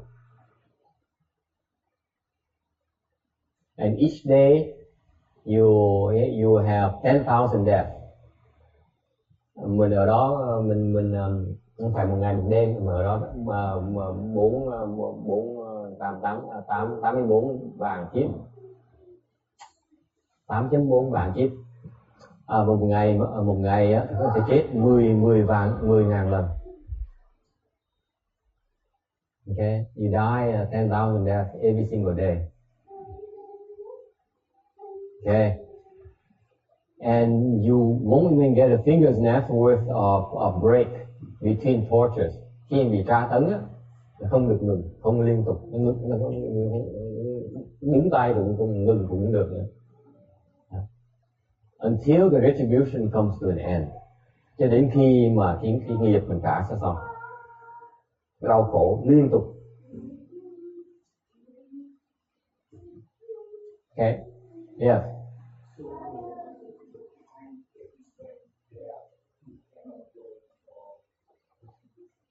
Are we talking about you or someone else?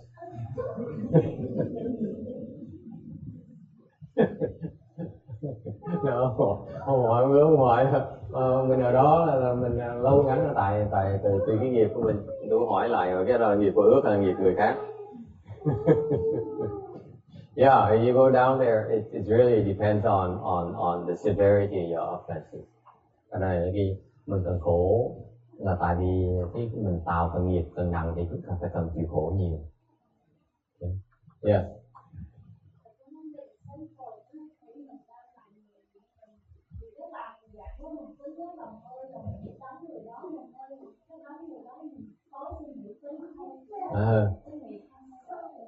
Không có nghiệp gì hết.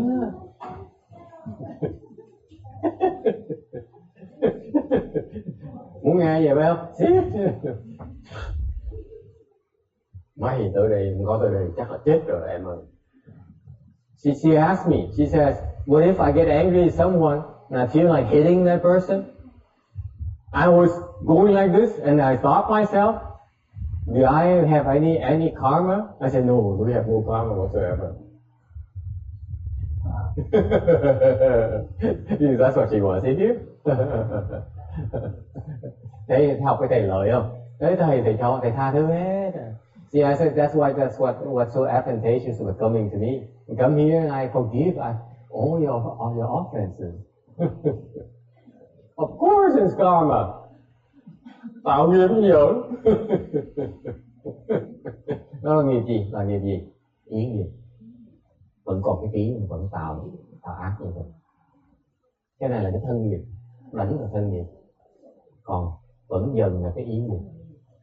So you still have the body. You may not commit the body offenses, but you're committing the mind offenses. the mind karma. Therefore, she still had a mind karma. Oh, there goes. Thành ra phải bị hiểu mình muốn sân si thì vậy, mình sân si mà tạo nghiệp nên.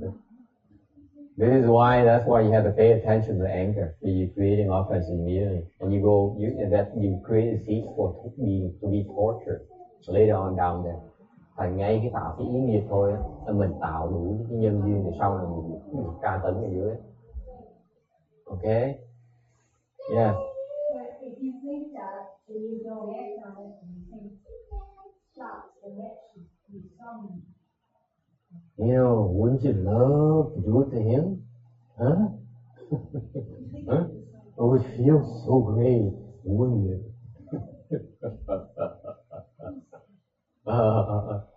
Have you been through that? Have you felt like that? I do. That's how I felt towards another monk. I love. Boy, would I pay to. It's my karma. You committing evil with your mind.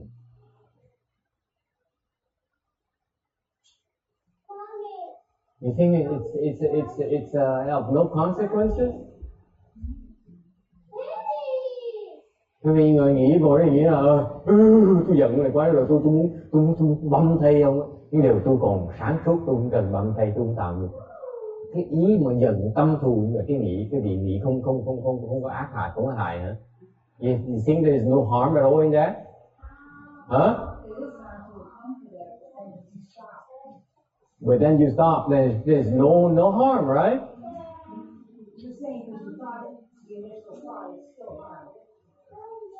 So there's no harm.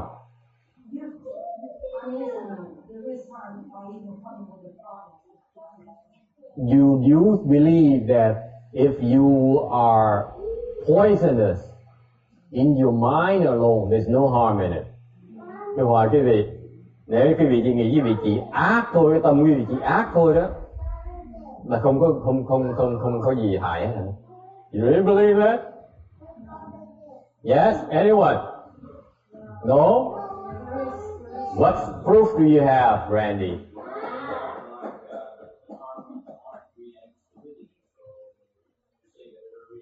What harm is there? Okay, Randy. Okay, suppose you're so angry at someone that you would wish that person would die.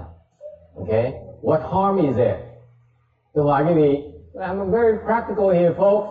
You know, what proof do you have? What harm is there? Come on, we are intelligent people, folks.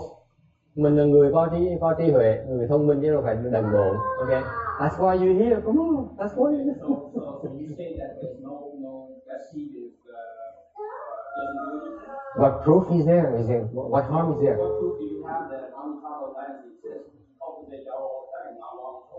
Okay, then I go create my own consciousness and I get mad all the time. I'm planting that seed all the time. So then when I die, then where am I going to go? It's the same thing.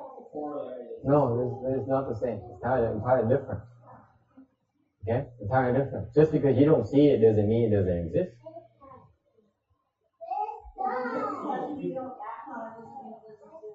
You know, that's where I disagree with the psychology. They say that, if you have bad thoughts, you don't act on it. Okay, no. If you have bad thoughts, eventually if you have enough thoughts, you're going to act on it. True. That's true. So, the thing is... But even before that, Randy, there's so tremendous harm being done already. What proof do you have? Cái vị nghĩ cái vị đó, như ông này mới nói là cái mấy người tâm lý học gia người ta nói là để mình cái tâm mình ác thôi, mình không có hành động đó, thì không có gì hại hết đó. Tôi nói là cái hại nó ngay lúc đó rồi. Cái ông nói là nếu như vậy, mặc dù mình nuôi cái tâm ác độc như vậy, từ ngày đó mình sẽ có cái hành động hại người ta, cho đúng. Nhưng điều tôi nói ngược lại là trước khi mà có cái hành động đó mình đã hại người ta dễ sợ rồi.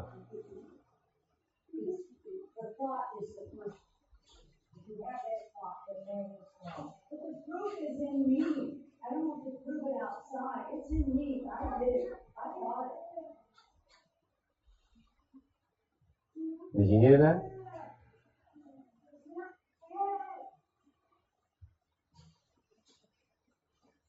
I'm asking you, what proof do you have? That's the case. Did you hear what you just said? Repeat that for them. The proof is in me. I don't have to prove it to you that I got it. I know I got it. The proof is here. Because you go anywhere else. It's enough. You are so naive. I feel sorry for you.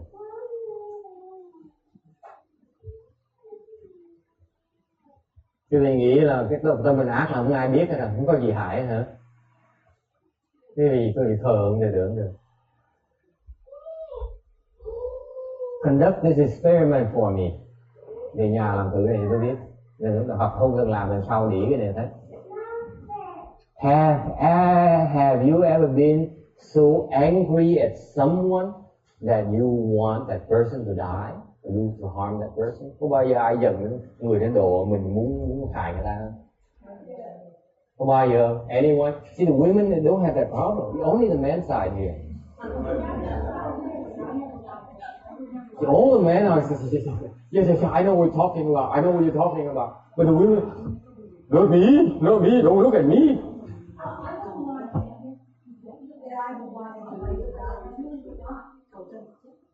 But you're near that. Have you been near that? I said, oh. Okay, you've been through that, right? So you say, okay, I stop, right? No problem. Cái gì tới đâu không? Sao? Okay, next time that happens again. Lần sau chuyện nó xảy ra. You don't believe me, right? I'm saying when it happens, you harm yourself already, just like you just said. The harm is in your body. It's so stupid.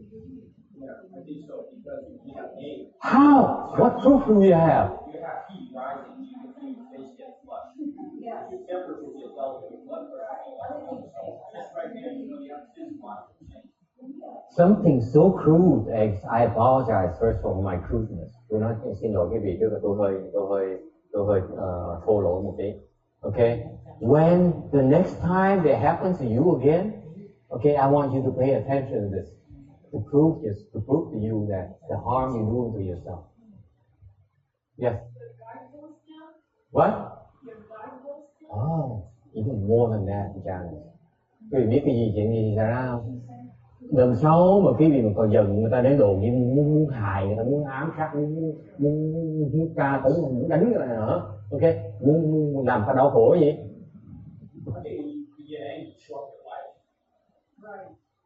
That's true, but there's one thing you can see immediately. Quý vị thấy cái này ngay lập tức. Pay attention to how stinky your stools are.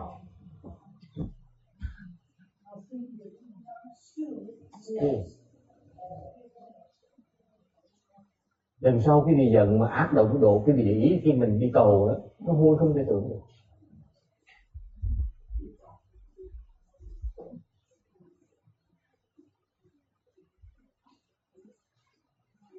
Does it ring a bell? Ngài nhớ không? Nhớ lúc mình giận ngày đó nó hôi. Không ai muốn tới gần người hết. Đi cầu nó hôi dễ sợ. Just try. Go back there and try today. Okay, what the heck of it? Remember your worst enemy, the person where the most evil person who ever did the most evil to you. Remember that person? That moment you're so angry. Remember that moment? Okay, dawn that thought for half a day, for half an hour, and see how stinky your excrement becomes. Vì tôi nhớ lại cái người mà ác với mình, người mà muốn hại mình trước giờ mình nhớ đó, mình nhớ người đó, mình giận người ta, mình còn nuôi cái lòng giận đó, cứ giữ cái lòng giận đó thời gian khoảng chừng nửa tiếng hoặc 15 phút. Mình đi coi lúc mình đi cầu thì cái mùi nó ra sao. That's my proof to you. Never mind about light show and all those things. Yeah, I can't measure those things. I want to measure something you can see yourself right away. It stings like hell. Why is that? Tại sao nó hôi vậy?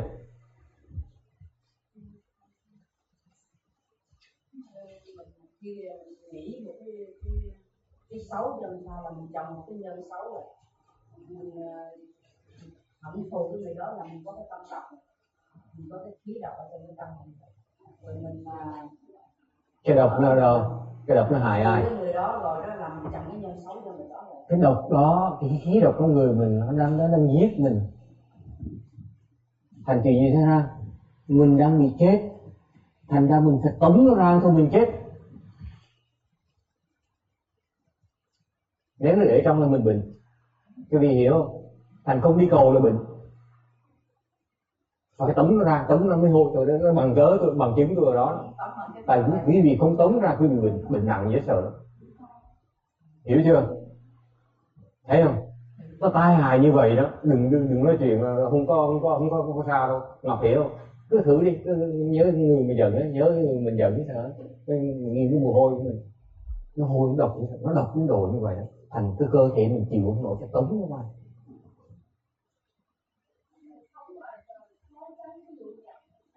Như đều Ngọc ơi, cứ nghĩ chứ, Ngọc nghĩ với hoài, mình tống nó có tống hết không? Nó có hết không? Mới tống một phần thôi, một phần còn lại trong cơ thể mình đang bệnh ở đó, vẫn còn bệnh đó. Thấy dễ sợ không? Bây giờ quý vị hiểu tại sao người ta tới gặp tôi bệnh hoạn tại quý vị toàn là tham sân si không, tới tôi toàn là tham sân si không, toàn là độc thôi, bởi vì mấy người bệnh.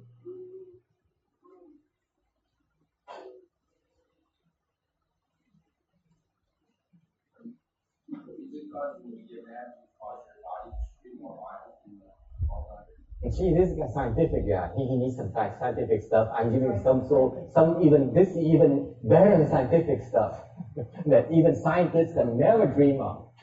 They don't understand, yes. That's right. Think about it. See, think about it.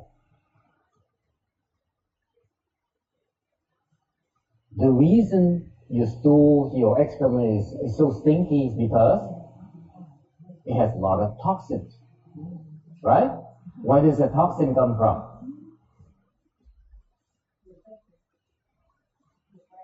You generated yourself with your evil mind.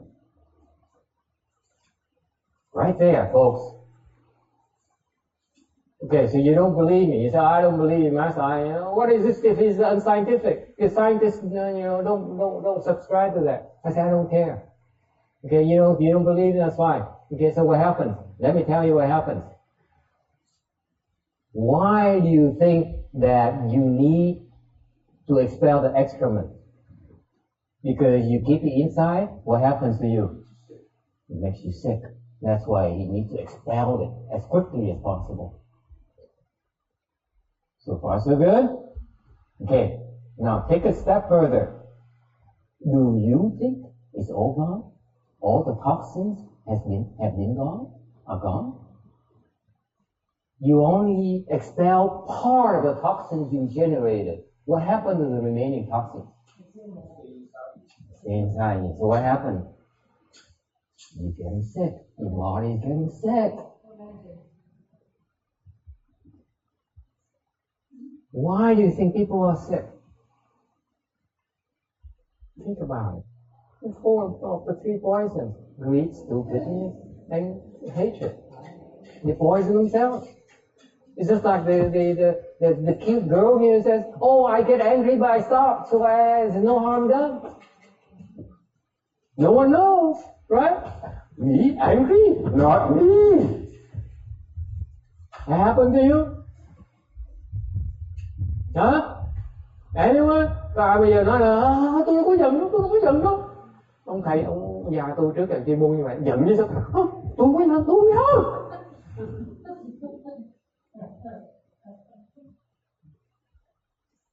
You're too smart, right? I can't catch you. You can't catch me. You can't catch me getting angry. I'm not angry. Right? You're so smart, right? No harm done. You're killing yourself every single time. The world is physical manifestation of our thoughts and our physical actions. And if we have anger, it's like one of the physical manifestations that occurs in our face first, right? It stays there. I just gave you one example of the kind of damage that happens to you immediately. Okay, that is physical. You can see it for yourself.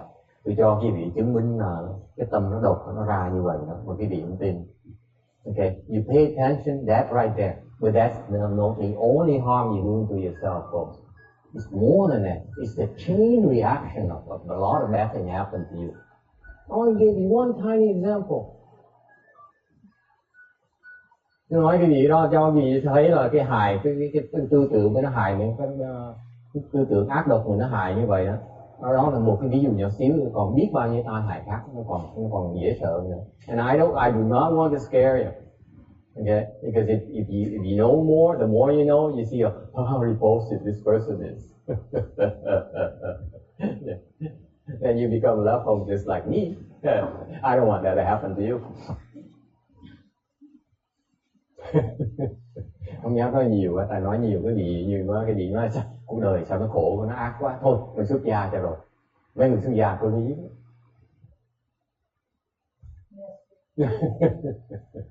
Yes, question. If you live life every day and you interact with people, there's going to be negative and positive. Yeah. With the spouse, children, Okay. in-laws, whatever. So you're going to have moments that you're not completely at peace and happy. Right. So what? I mean, that's part of anger or not happy with what's going on. Does it make it okay though? No, it doesn't make it okay. But I mean, you can't just go on being like everything's perfect. Why not? Because it isn't. Because it's not. Let me think about it for a while. But those are our own flaws. That's where we really are. The wise take correct. Why is it, honey? Why does it have to be that way? Don't you ever wonder yourself, like lie awake at night? Why do I have to be so bad? Why do I have to get angry? You ever do that? Yes, I work on it constantly, but it's still there. Not Okay. momentarily every moment, but there are times when it's Wouldn't you like it to go away? period, yes. Go to Western Australia, easy. But as long as we're living life, we're going to have it. That's what I'm trying to point out. No, it's not. It's not. Before you go there. It's not. Okay? Cultivate. Honey, when there's a place where such evil does not exist, right? You can get there. Okay. Now the question is, what do you do until you get there? Then get rid of the evil. Then you're there already.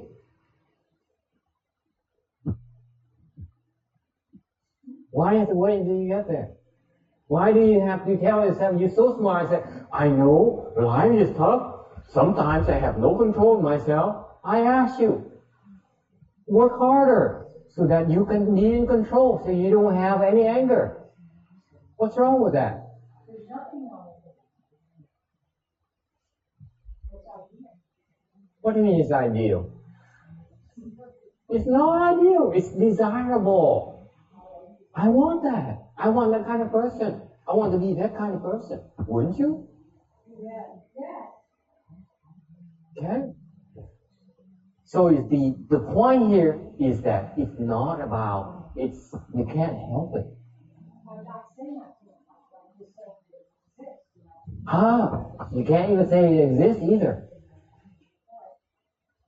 If you say it exists, it means you accept it. I do not subscribe to that. I'm trying to correct you, honey, because this is subtlety you need to pay attention to. This is where you're wrong. You've been wrong all this time. I don't say anything. Now, you open your mouth, you expose yourself, that's when I correct you. You open your mouth, I say, okay, honey, you're beautiful. Can I correct you now today? Is that okay? You better open your mouth. If you open your mouth, I ain't going to correct you. The problem, your problem is that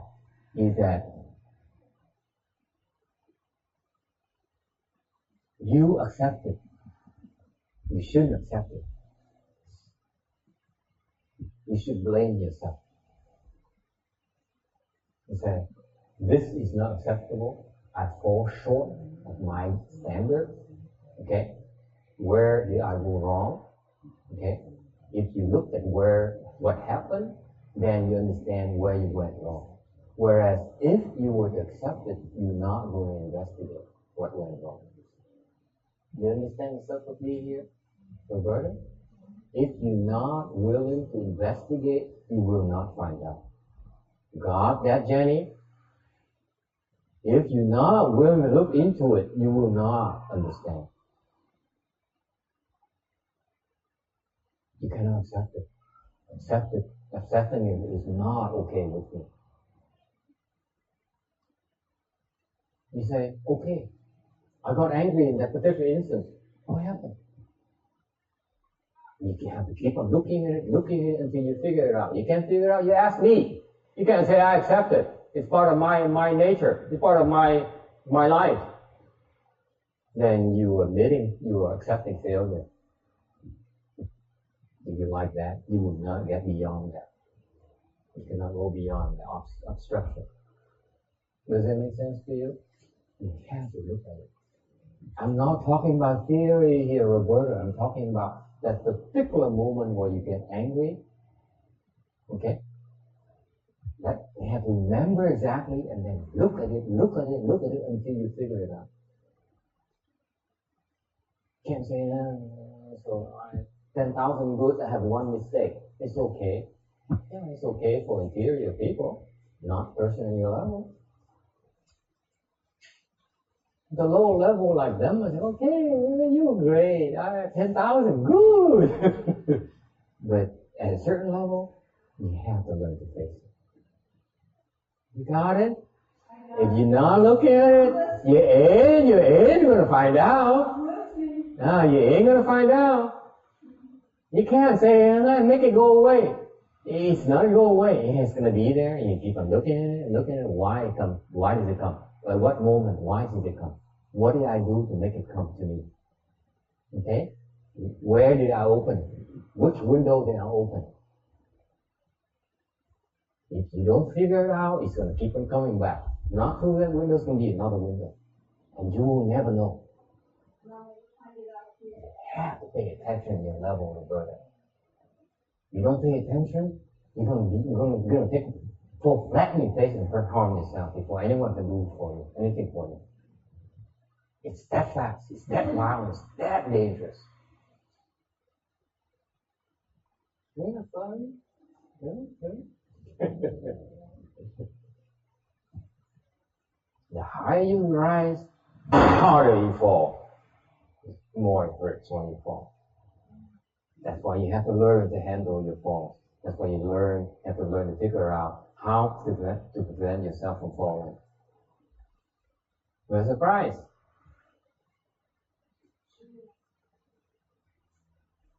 Okay? Are we still friends? Okay, a question in the back. Huh? No question? Oh, she's afraid now. She doesn't want to bring up a problem. Nghe có hiểu không? Này học trò tôi trình độ nó hơi khá một tí, tôi phải dạy cho nó. Tại tôi nói nó im lặng, tôi làm ngơ. Tại bà mở miệng ra tôi mới dám nói. Bà nói là tôi gia đình tôi là vui vẻ, êm đẹp hay sao. Thì lâu lâu tôi cũng nổi nóng, lâu lâu tôi làm bậy một tí. Thì phải chấp nhận cái sao bây giờ. Tôi mắng bà một trận, tôi nói không được rồi. Dạ, tại trước giờ bà nói, bây giờ bà nói tôi mới nói là cái đó là cái lỗi của bà. Cái đó là tới trình độ bà phải hiểu là khi mà làm trật như vậy, ok. Giờ từ ngày nay tôi dạy cho quý vị biết cái tai hại của cái tâm độc thôi đó, cái tai hại đến độ như vậy đó, ok, mình nên tự giết mình, ok. Phải hiểu như vậy, cái tâm mình dấy cái ba cái tham sân si đó lên là mình nên tự giết mình, ok. Thành ra mình giết cái tai hại như vậy, thành mỗi lần mình bị cái nó dấy lên một cái mình ron tôi thích nhìn nó. Chỗ nào vậy, cái gì làm mình dấy lên vậy, hiểu không? Đi nó dậy lên một cái mình lập tức mình nhìn ngay lập tức, không nhìn á, ok, là trình độ càng ngày càng tu càng cao lên đó, là càng nguy hiểm. Nó tới mình thấy không kịp là chết rồi nó.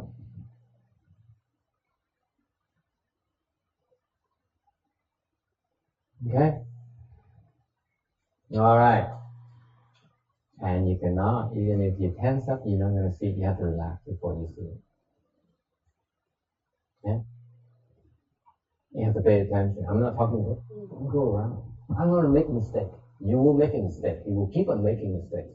But the moment you make a mistake and you realize it, you stop, you remember exactly what happened.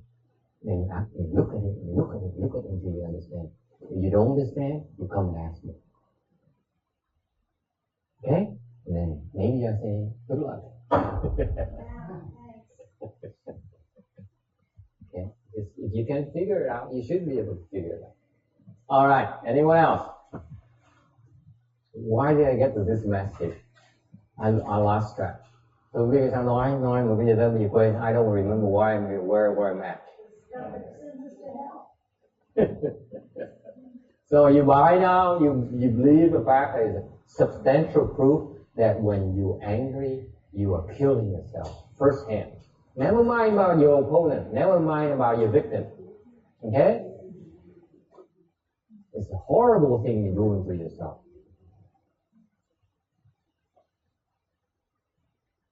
Okay. Not only are you destroying yourself this life, but also you've got to Well, that's too abstract. I'm talking about something that's relevant to your body immediately. Okay? Tôi không nói chuyện xa vời nha. Tôi nói đừng nói chuyện là mình sẽ hại thế gian, mình hại bạn bè, mình hại gia đình mình. Có ngay mình nuôi cái tham sân khi trong người mình tự giết mình ngay lập tức. Đừng nói gì xa vời. Cái phần còn lại nó có đó, cái điều nó không quan trọng. Mình phải lo, mình phải hiểu nghe, mình tự giết mình phải nhớ cái đó.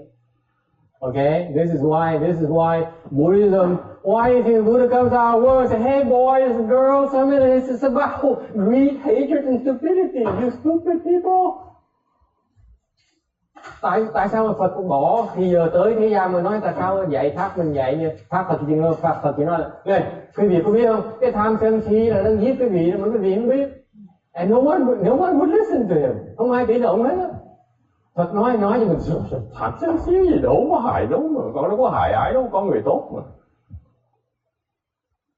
So you guys are all good people, right? You don't have a problem with greed, hatred, and stupidity, and therefore there's no problem. The Buddha is wrong. Text. Mahayana is about greed, hatred, and stupidity.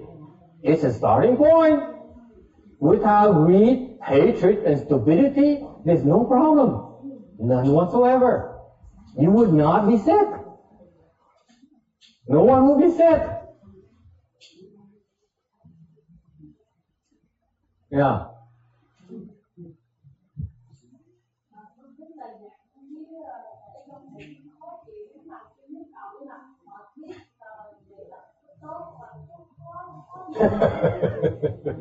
Now she admits. Oh, by the way, it reminds me that whenever I'm angry, my heart palpitates, my mind is heavy, I have a headache. And when I continue to get angry and be angry, it happens to me. My mind, my heart doesn't feel good. I don't feel good. My mind, my head is heavy. And yet no one understands. I have no clue why it happened. Until today. Tới ngày nay mới hiểu tại sao nó như vậy. So why do you think? I tell you funny thing. Folks, this is a secret about the temples you don't know about. Okay? Here. I'm going to reveal another secret for all of you today because this is relevant. In China, there is a tradition of the children, they're very sick. And then the sick people in general, they cannot find a cure, they will go to a temple, they live in a temple. For example, younger children, they would give their children away to the temple. Bên Á Châu mình có cái truyền thống nhất, bên Tàu có truyền thống đó là con cái mà đẻ ra mà bị bệnh nuôi không được á, thành ta mới gửi chùa cho chùa. Tại vì mấy thầy thuốc chữa không được, sẽ chết. Nó cho chùa chết chùa, nó chẳng trà chùa cứu vớt được thôi. So you see that? You heard of that tradition, right? Okay. Okay, now you heard it now. And amazingly, they will give away the children to the temple, and then guess what? The child gets healthy and lives. Thấy đứa con nít mà sắp chết đến nơi ấy, nó gọi là bác sĩ là buông tay rồi, vào chùa, sau thời gian nó sống lại, nó khỏe lại, nó thành thầy tu, nó thành thầy chùa, nó thành ni cô, nó khỏe, nó mạnh, nó đẹp ra. They become healthy, become monks, become nuns, and become good looking and happy. As a commercial, you don't mind. Hơi quảng cáo đi, cái gì đừng có lo, cái gì mới tới đừng có lo tu, chỉ nó là tầm bậy tầm bạ, họ cứ cười thôi. Okay, why is that? Tại sao vậy?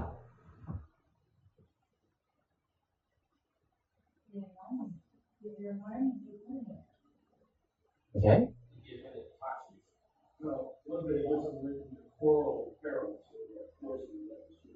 They get away from the poisonous environment. They go to a cleaner environment. The body cleanses itself.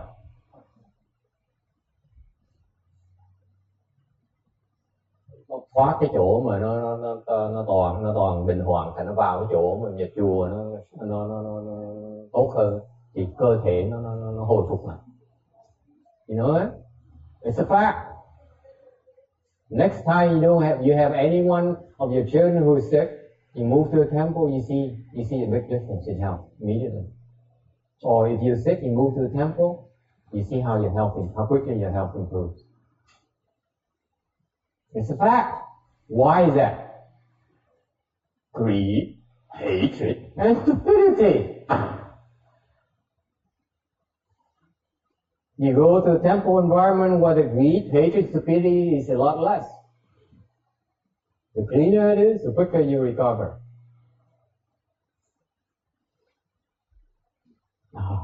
The light will goes up. This is secret. This is kind of superstition for all you modern and scientific people. But I thought I should document it in English or Vietnamese so that in the future people would give it a try and see what happens. Nói hơi có thể hơi xa vời nhưng cái đó là chuyện sự thật. Nói cho biết cho ai mà muốn gặp cái trường hợp đó có thể thử thời gian thử. Okay? If you cleanse yourself of the greed, hatred and stupidity, you become healthier, of course. Bệnh là tại vì bị ba cái loại đó.